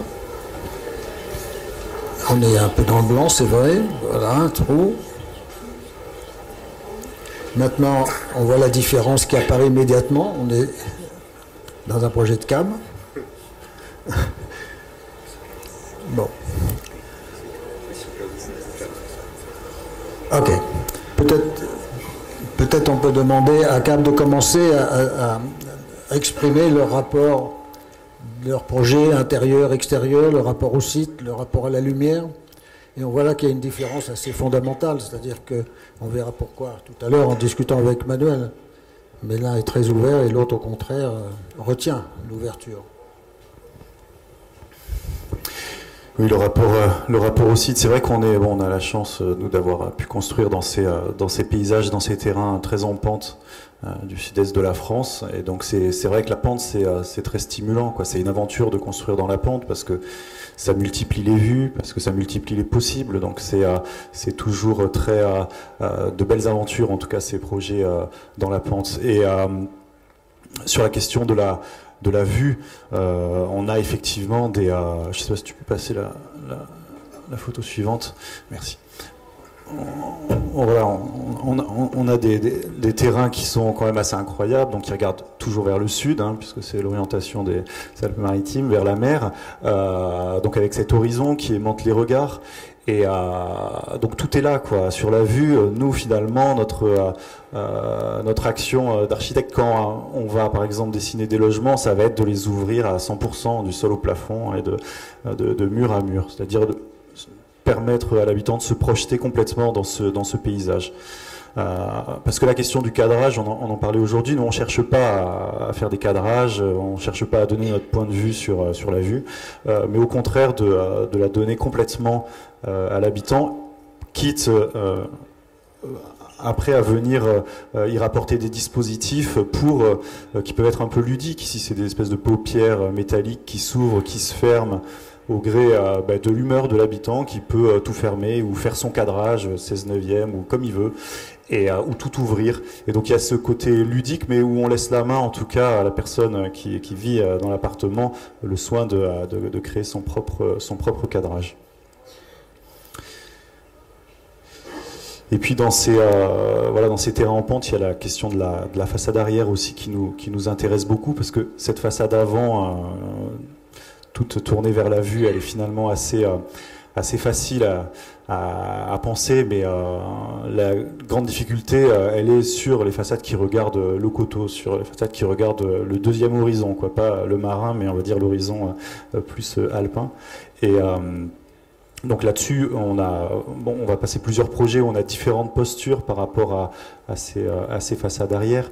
Ici, donc pour ces logements à Aise, notre idée c'était, donc on est juste à côté du vieux village d'Aise où il y a ces très belles ruelles très étroites, très minérales, qui sont aussi dans des espèces d'ombres permanentes comme ça, donc où on peut rentrer chez soi dans le frais.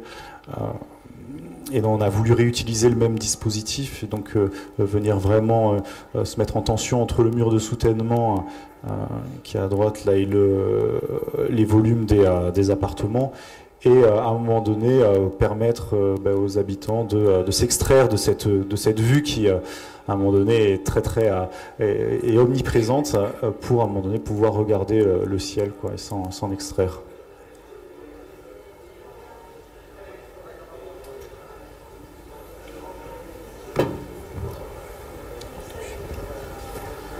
Oui, alors on revient au projet du gymnase de l'Ariane pour parler de la question justement de la vue. Alors c'est un projet qui est très proche de la crèche de la Trinité. Elle est assez proche géographiquement, c'est toujours à peu près le même lieu, c'est cette vallée de Nice, hein, et c'est un projet qui aussi s'implante de la même manière, c'est-à-dire de façon à ouvrir le paysage, à essayer de rendre ce paysage traversant. Il faut savoir que dans ces vallées, l'urbanisme s'est beaucoup implanté le long des lignes, on va dire, des courbes de niveau. Et cet urbanisme qu'on trouve bien évidemment implanté sur les collines descend sur la plaine, ce qui crée souvent des villes corridors, au fait. Et à ces endroits-là, ce qui est intéressant, c'est au contraire, c'est de pouvoir se réimplanter perpendiculairement au site. Et ce projet a été une très belle occasion pour nous, parce que cette implantation en perpendiculaire nous a permis à un moment de relier par une coupe. C'est un projet, au fait, c'est une coupe, hein, tout simplement de créer la relation entre la ville et le fleuve. Alors, il est vrai que le terrain, l'encastrement du terrain de sport, ici, nous a permis de créer cette situation. Si je peux avoir la photo d'après. Voilà, donc on a en fait 3 niveaux de sol. Un premier niveau qui donne sur le fleuve, un deuxième niveau qui donne sur la ville. Sur le fleuve, on est très cadré, comme on a pu voir dans l'image, justement, sur la révélation de ce fleuve qui est quand même totalement oublié. Et sur la ville, parce que c'est quand même un équipement qui est dédié à un quartier qui a des questions sociales assez compliquées. Et ensuite, on a profité de cette toiture pour offrir un terrain et une toiture habitée. Et donc cette toiture se pose sur le projet et offre un paysage qu'on ne connaît pas, qu'on ne lit pas. Et donc il prend une dimension géographique. Il appartient à un paysage qui, à notre sens, se reconstitue ici, dont les éléments sont révélés. Et alors donc ce travail de péristyle qu'on a effectué autour était très important pour nous. Il est en béton, c'est des poteaux très fins coulés en place. C'était important pour nous que ça ne soit pas des poteaux préfabriqués, parce que c'est exactement cette naissance de ces péristyles qui donne, on va dire, cette planche contact sur le paysage. Et puis c'est un projet voilà, qui ménage des lumières intérieures, aussi parfois directes, parfois indirectes. L'idée c'était que tous les murs soient habités. Voilà, là c'est le débord de cette toiture qui offre tout simplement le parvis et donne son caractère urbain.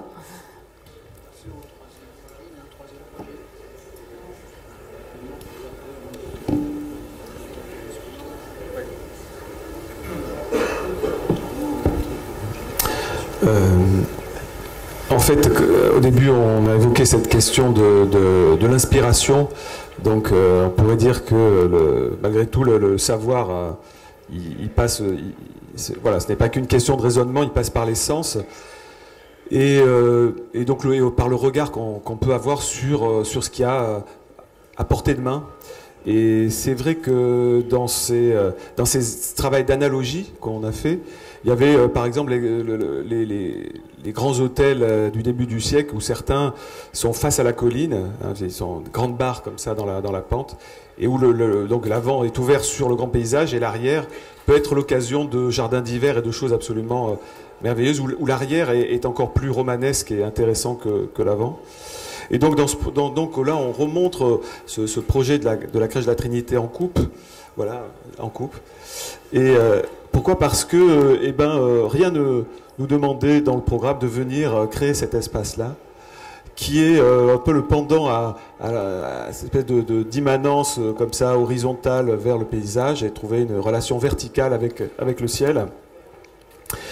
Un élément non prévu au programme, mais qui permet à la lumière de rentrer l'après-midi.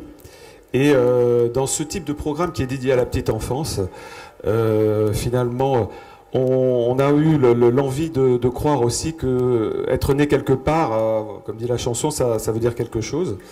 Et que Donc ça donne voilà, une enfance spécifique d'avoir été dans ce lieu qui était à la fois ambigu, là aussi on est vraiment dans l'ambiguïté, dans le à la fois un bâtiment, donc comme on vous l'a dit au début, qui était un bâtiment ouvert sur l'espace public, qui trouvait aussi sa vraie valeur par son ouverture à l'espace public, et en même temps une programmation qui vise à se refermer sur elle-même. Donc il y avait cette idée de la protection de la grotte, et donc dans la relation avec l'extérieur, donc une relation verticale, une relation très horizontale, un peu de ces dalles qui protègent, elles font 3 mètres de large ou 2 mètres 110, et qui viennent finalement là aussi faire une espèce de sky, de panorama sur un paysage un peu dur, parce qu'il y a des immeubles quand même un peu durs. Voilà, donc c'était l'idée.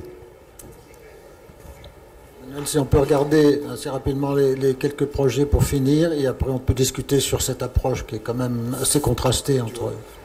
Ah oui, c'est ça.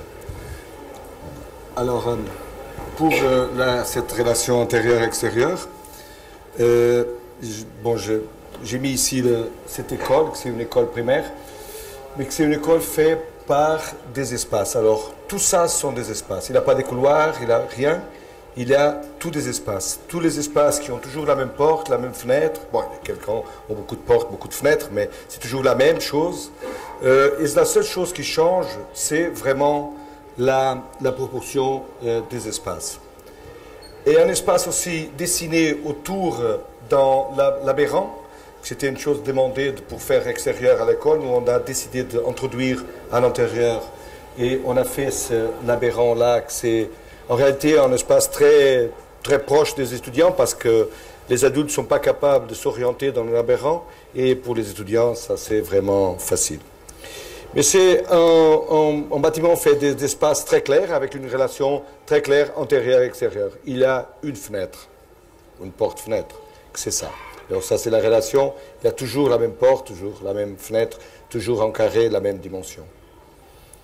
Et à l'intérieur, c'est ça, je fais ça exprès pour Dominique, parce que c'est un espace tout blanc qui, après la vie, va donner des couleurs.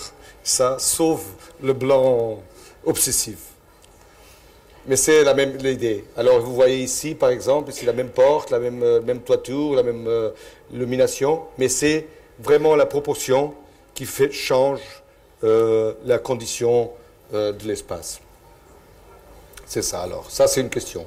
L'autre, c'est ce petit projet qu'on a terminé à Grenoble, qu'on est en train de terminer, qui s'est fait comme ça. C'est un projet, l'intérêt, c'était le toit. Le problème, c'était, on a un programme pour les jours spéciaux, ça c'est pour des jeunes âgés, pour se rencontrer, pour le jour des gens âgés.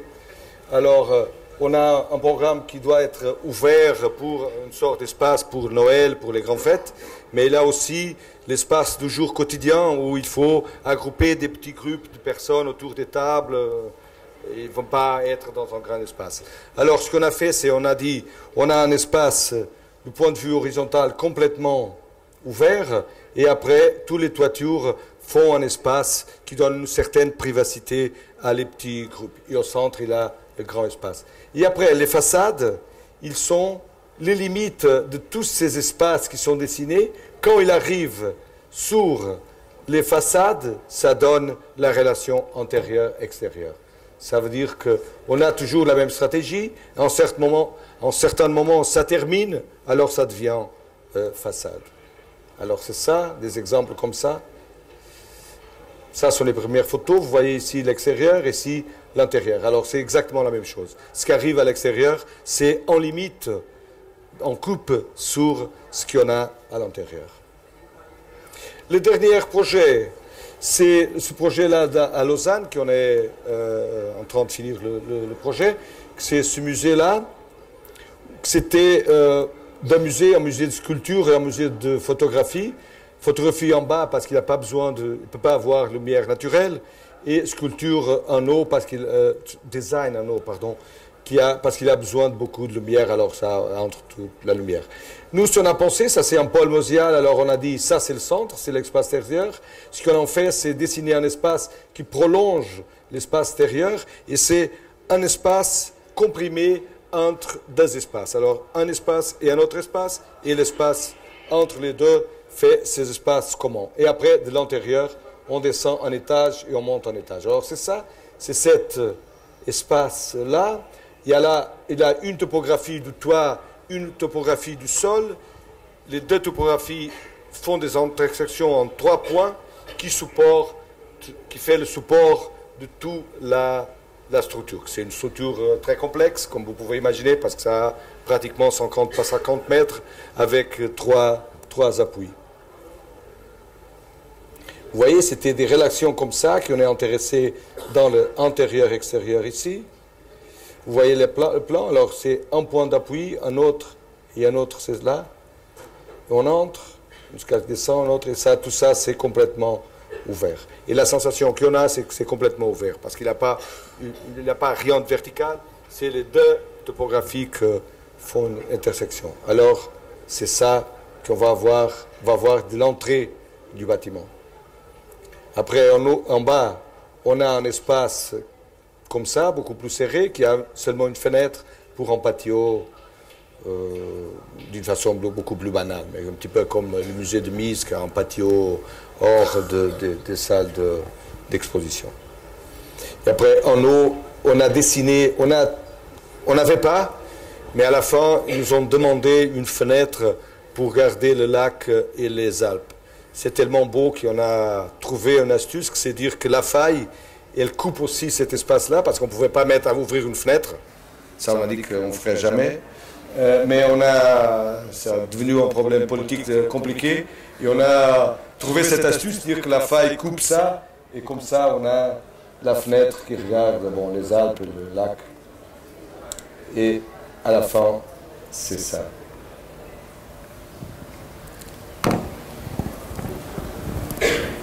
Un commentaire, non? C'est magnifique. Donc oui, il y a un travail sur la géométrie, sur la figure, qui est... et puis surtout, voilà, chaque projet a une intensité, une espèce d'incandescence qui est étonnant et magnifique. Une petite question avant de passer à la salle, parce que beaucoup de ces projets sont avec des fenêtres. Pas beaucoup? Pas beaucoup de fenêtres, je veux dire. C'est plutôt... Très peu de fenêtres. Très peu de fenêtres. Presque toujours les mêmes, carrés. Presque toujours les mêmes. D'où ça vient? Parce que c'est à la fois très efficace, mais en même temps c'est très compliqué à l'intérieur. Parce qu'une grande fenêtre d'un seul tenant, c'est un battant qui prend de la place, donc plutôt coulissant de temps en temps. Mais un volet prend de la place, donc c'est très bien fait, parce qu'on voit qu'il se colle contre le mur, mais tout ça vient de quelle nécessité C'est la forme générale qui impose d'avoir très peu d'éléments? Nous, ce qu'on aimerait bien avoir comme fenêtre, c'est dire que la fenêtre, c'est une intersection entre un espace. C'est ça qu'on fait normalement. Quand, par exemple, la maison à Joude, tu as visité, toutes les fenêtres sont une intersection entre l'espace qui arrive à l'extérieur. Alors ça fait une fenêtre. Parce que la réalité, c'est que ça, on peut dire que c'est tout, mais en même temps, c'est une façon de se défendre. C'était Raphaël Moneo qui dit que les projets sont très faciles à faire, sauf les façades. Alors l'idée, c'est faire les coupes, les espaces, et après ça donne les façades. Et comme ça, on ne fait pas les façades. En réalité, c'est très difficile, ce système de dire, de dessiner, de décider. De dire, parce que si je dessine une façade comme une chose différente, indépendante, et ça, je dois dire que ça a été une surprise pour moi en France. Parce que la première fois que j'ai travaillé en France, on avait des séminaires de travail, et en certains jours, le sujet du séminaire, c'était l'écriture du bâtiment. Et moi, je me dis, mais qu'est-ce que c'est l'écriture? Ah ben, les façades. Mais les façades, ça sort ça sort du projet, je sais pas. Non, mais il faut décider, il faut dire qu'est-ce que sont l'écriture du bâtiment. Ça a fait une confusion énorme. Moi, c'est un petit peu comme le travail de Cab à la même situation. C'est Une façade, c'est un résultat d'un problème structural, d'un rythme du programme, de quelque chose qui vient de l'origine du projet et qui donne l'image au projet. Si on commence à dessiner des façades, à faire des choses compositives, il y a quelques exemples très, très, très belles dans l'histoire, mais ce n'est pas facile. Hein. Non, c'est juste, ça me parlait ce que Manuel disait, parce que c'est vrai que nous, on parle de la crise des façades à l'agence, parce qu'on essaye absolument d'éviter de dessiner une façade, et c'est vrai que nos façades, c'est plutôt, on dessine pas de fenêtres, et c'est plutôt le résultat de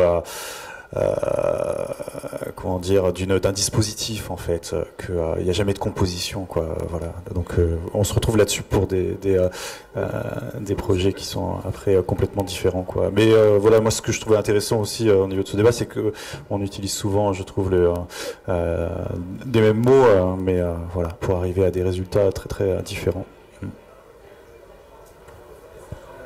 Il nous reste encore un petit peu de temps. On va pouvoir peut-être faire poser des questions à ceux qui veulent interroger Manuel RS ou l'un des architectes de CAB.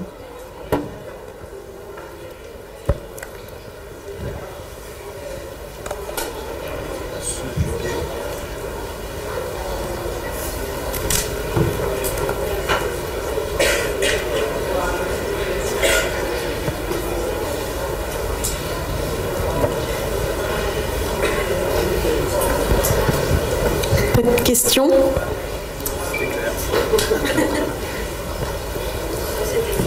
Bon, je vais peut-être poser une dernière question à Manuel, parce que quand on voit son dernier projet, on sent bien qu'il y a une recherche des projets très unitaires, très tenus en eux-mêmes, ce qui fait que même on a l'impression que l'espace est tenu à l'intérieur, et on refuse qu'il sorte, on fait en sorte que tout ça, ça soutienne.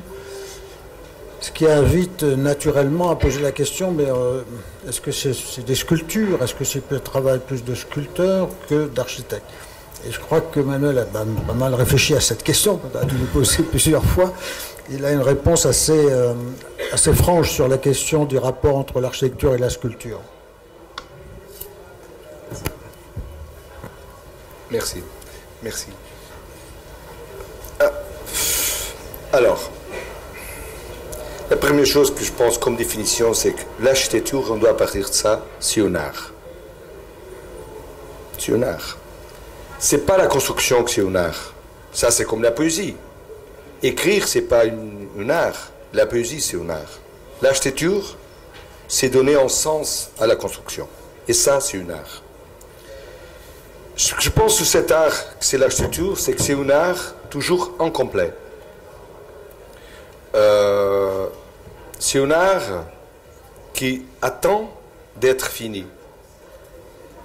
Un projet comme celui-là, c'est un musée, il ne sera jamais fini sans les œuvres d'art, sans sa utilisation. Une maison, elle n'est jamais finie sans la vie. Et tout le reste, c'est comme ça. En même temps que l'architecture, il y a aussi une autre condition très intéressante de l'architecture, c'est une condition de permanence. Alors, la sculpture, elle est finie. Hein. Quand on voit soit un Rodin, soit un Serra, est fini. Il n'y a rien à ajouter. C'est fini. L'architecture, non. L'architecture est toujours suspendue pour la vie. Et ça, je pense que c'est cette condition d'art que c'est très intéressant. En même temps que je pense que l'architecture a ce côté de permanence. Ce qui m'intéresse beaucoup dans l'architecture, c'est sa résistance au-delà des questions strictement fonctionnelles, strictement d'utilisation. Je pense qu'un bon bâtiment résiste à tout, à changer, résiste à s'adapter. Un mauvais bâtiment sert seulement à la fonction qui a été dessinée et sert normalement mal. Non? Un bon bâtiment, et nous on a les grands exemples, les bâtiments historiques. J'adore ces exemples de bâtiments historiques parce que ça s'est passé sur tous les coins du monde. C'est les grands bâtiments historiques qui ont été changés de fonction. Et c'est toujours la meilleure école, le meilleur hôtel, le meilleur n'importe quoi. Et c'est toujours le même bâtiment qui passe d'école à hôtel, à installation militaire, à n'importe quoi. Et c'est toujours le même bâtiment. Et ça, cette condition, c'est cette condition d'attente que c'est très intéressant. Et cette condition d'attente, c'est aussi une condition d'être pas fini et attendre la vie. Attendre la vie, c'est cette suspension que c'est vraiment émotionnant dans le travail d'un architecte et qui fait la différence pour un travail d'un sculpteur. Un travail d'un sculpteur, c'est un travail complètement fini. Il finit son travail. Nous, on finit pas le travail. Mais ça ne veut pas dire que ce n'est pas une art. Ça, c'est très important.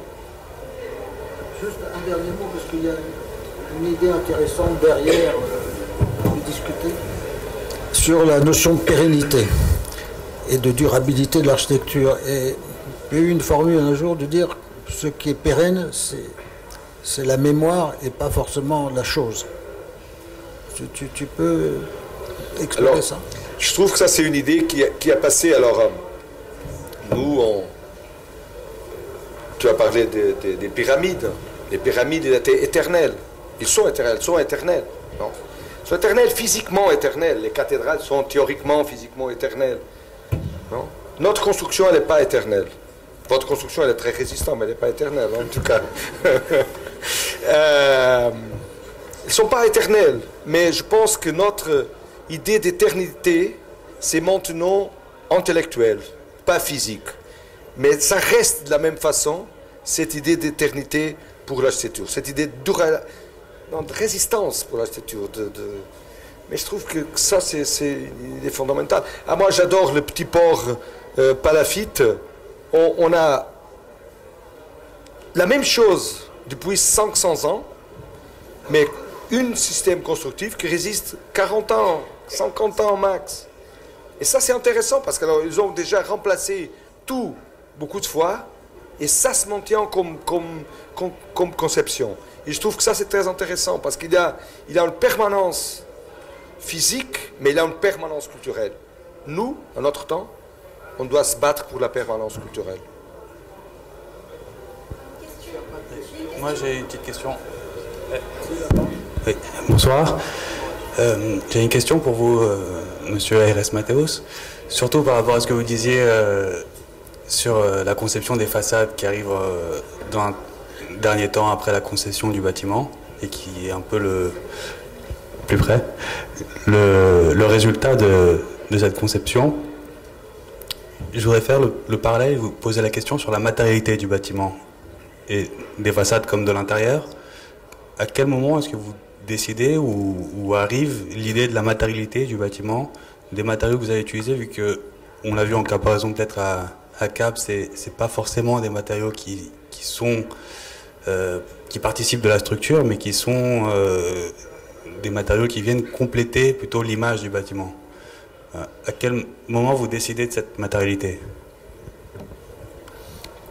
Alors, comme je disais, il y a des moments, un projet c'est un processus. Alors, les projets se font. Alors, c'est le projet qui décide, c'est pas moi, c'est pas. Normalement, ce sont les conditions. Alors, on dit c'est blanc, pourquoi? Parce qu'on n'a pas d'argent pour plus que ça. Alors, la grande décision du blanc, c'est normalement une décision normalement à la base économique. C'est la possibilité de construire.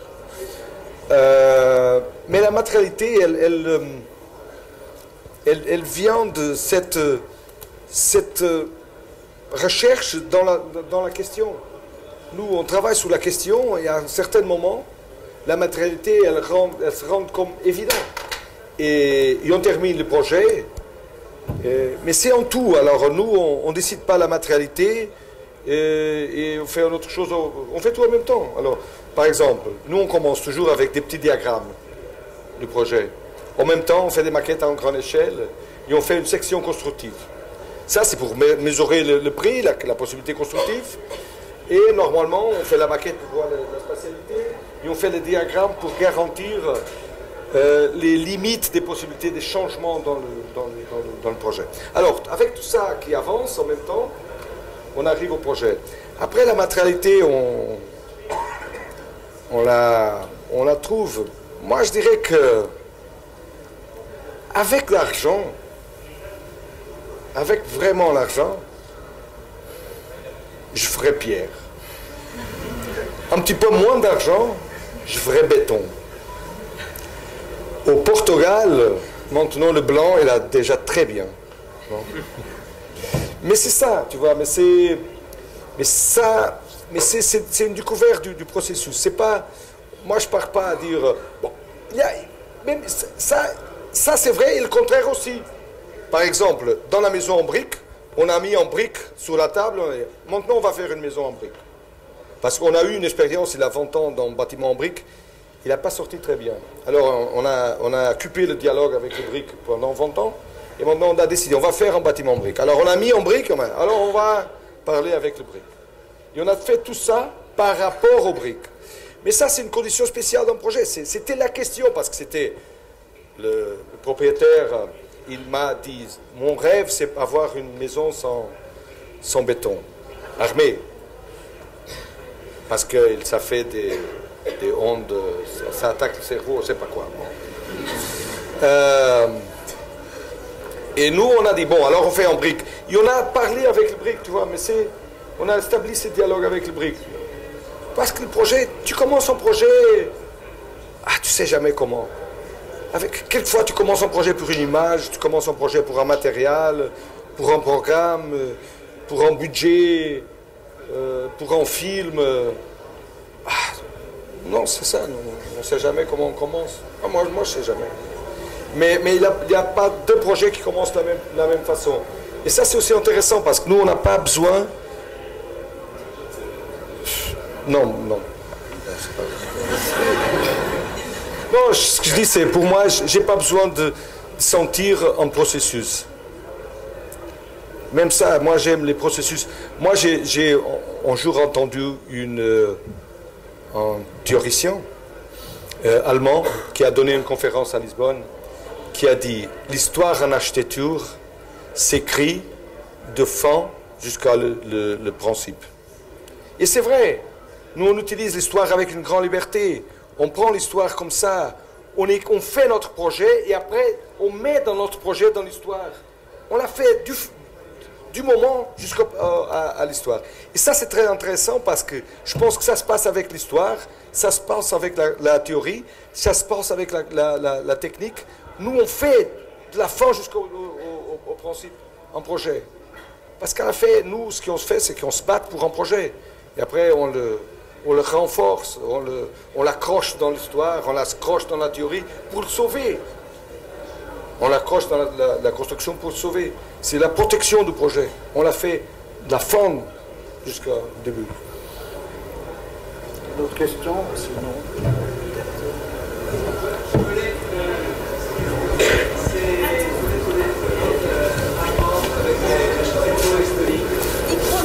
Vous avez montré les rapports avec l'architecture historique. Vous avez montré les projets du monastère, qu'il y a ces façades qui sont tout blancs, et aussi c'est quelle l'intention de découvrir la façade des bâtiments historiques, de la faire blanc et pas montrer par exemple les matériaux, la façon l'essence de ces bâtiments par exemple.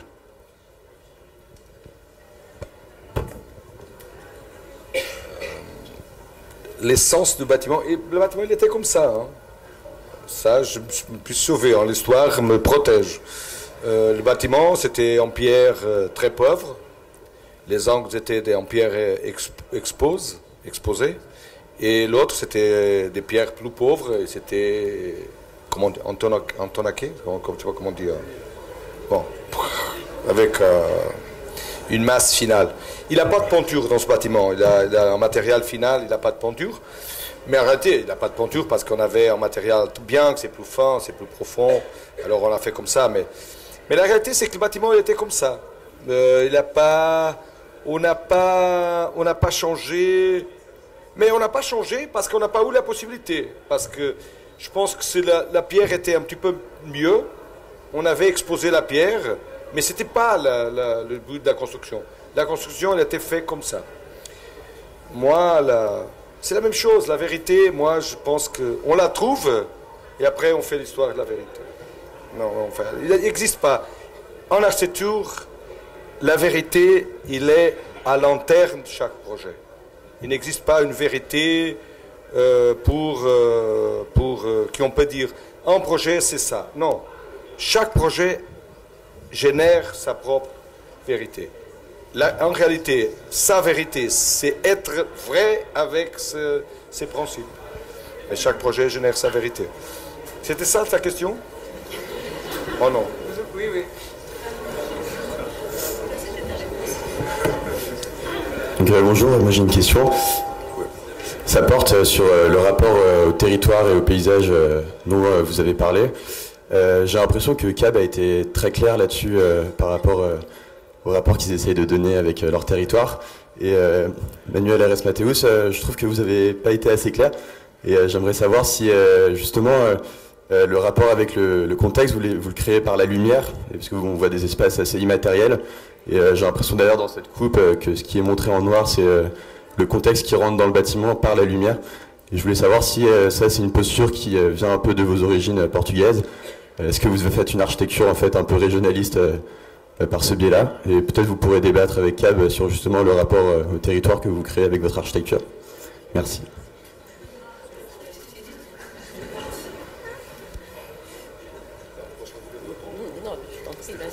C'est ta question était adressée. Alors, je dirais très rapidement, il y a deux questions qui sont intéressantes dans ce que tu as posé comme question. Je suis d'accord, et ça a été très intéressant quand vous avez parlé de cette relation avec les territoires, et vous avez dit, nous on utilise normalement, on a un territoire, c'est pareil, c'est cette pente-là, et notre façon de travailler, c'est répondre à cette pente. Alors, nous, on est les rois des réponses à la pente. On est magicien de cette réponse. Et je trouve que ça, c'est très intéressant. Ma réalité, c'est que moi, je n'ai pas tellement cette homogénéité de contexte. Moi, je travaille, une fois, ça me tombe dans la ville en petit, dans la campagne. Vraiment, je n'ai pas beaucoup de... La seule chose qu'on a une certaine homogénéité, c'est des villas au sud que normalement on les fait carrés parce qu'on n'a pas de limite. Alors on les fait carrés et ça, on commence de ce point-là pour partir pour le projet. Comme on n'a pas forme, la forme la plus facile, c'est faire en carré. Mais nous, par rapport à le contexte, moi j'ai une idée sur le contexte. C'est un petit peu une réponse à l'école de Porto. Alors, vous savez qu'il avait cette idée, il a cette idée dans l'école de Porto, ces grandes paroles d'école de Porto, que les projets sont faits déjà dans le contexte. Il faut seulement les voir. Moi, je trouve que ça, c'est une idée intéressante, mais pas vraie. Parce que ce qu'il sait, c'est qu'un projet, il est dans les possibilités d'un contexte, pas dans le contexte. Et la vérité sur ça, c'est que si tu passes devant toujours sous la même porte, non, tu penses d'une façon à cet endroit, mais si quelqu'un te demande un projet, si quelqu'un te demande de faire une maison, tu vois l'endroit d'une autre façon, mais si quelqu'un te demande de faire un hôpital, tu vois l'endroit d'une autre façon encore. Alors, c'est-à-dire que le projet, il n'est pas là dans le contexte, mais il est dans les possibilités d'un contexte. Et nous, on aime bien travailler avec les contextes, mais on travaille même de façon différente. On s'intègre, on s'oppose, on se désintègre, on prend le contexte, mais après, on travaille l'idée d'un contexte. Parce qu'il y a une chose très intéressante, c'est que ce qui est intéressant dans un projet d'architecture, c'est qu'il doit donner des qualités au contexte et doit prendre des qualités du contexte pour se renforcer. Et ça, c'est très intéressant pour l'architecture. Après, l'autre problème que tu as parlé, c'était le problème du régionaliste. Ça, c'est bien, hein, à Paris, parler de régionalisme en portugais, c'est bien. Je trouve qu'il y a un côté intéressant dans ce sens de régionalisme. Je pense qu'on doit vraiment comprendre un endroit, parce que ça t'aide vraiment après à comprendre des différents endroits.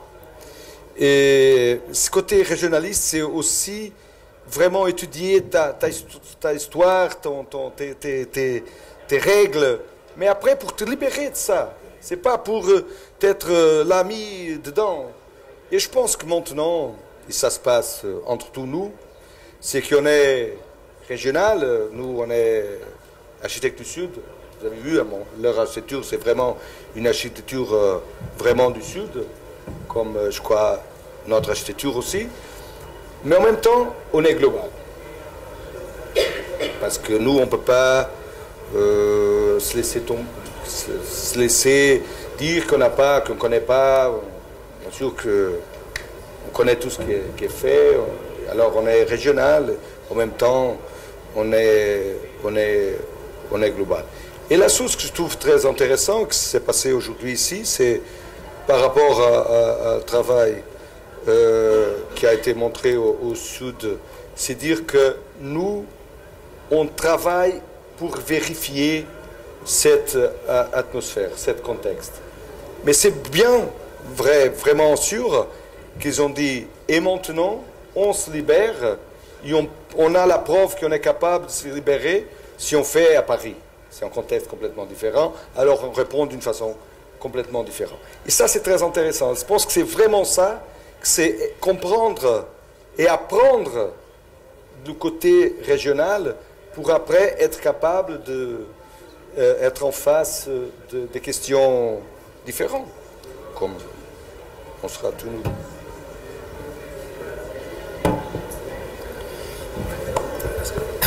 Parce que la question géographique, on peut parler de régionalisme, mais bon, je pense que les projets qui ont été montrés aujourd'hui sont dans l'abstraction et après dans la captation des choses, captation du paysage, captation de la lumière, des vues.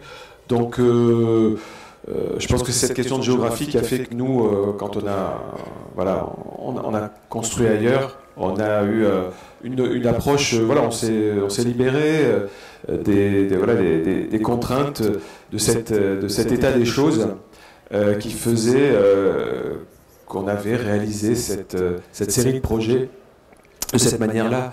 Mais justement, là aussi, c'est de ne pas être dans la recette. Ça, c'est très important. Finalement, c'est la question qui est intéressante plus que la réponse. Donc, je pense que dans cette idée qu'une bonne question vaut mieux que toutes les réponses les plus brillantes. Voilà, donc un nouveau lieu, une nouvelle réponse.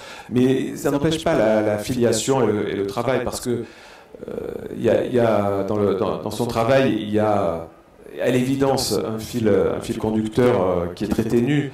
Et donc, dans le sens où un projet de Aires Mateus, on le reconnaît. Et pourtant, ils sont tous différents. Et je pense que, nous aussi, on se situe dans cette philosophie-là.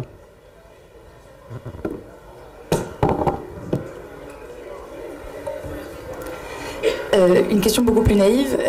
En parlant d'éternité et d'éternel, quel serait votre projet utopique, si vous en avez encore, que vous rêveriez de faire en tant matériaux qu'en programme ou en contexte, je sais pas.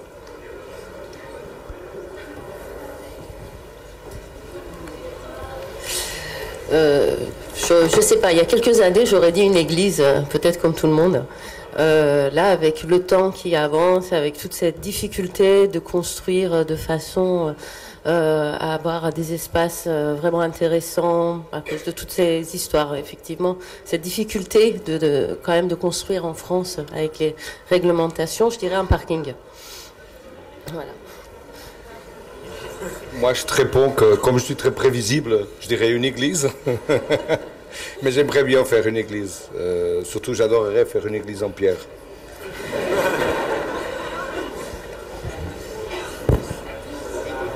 C'est prévisible.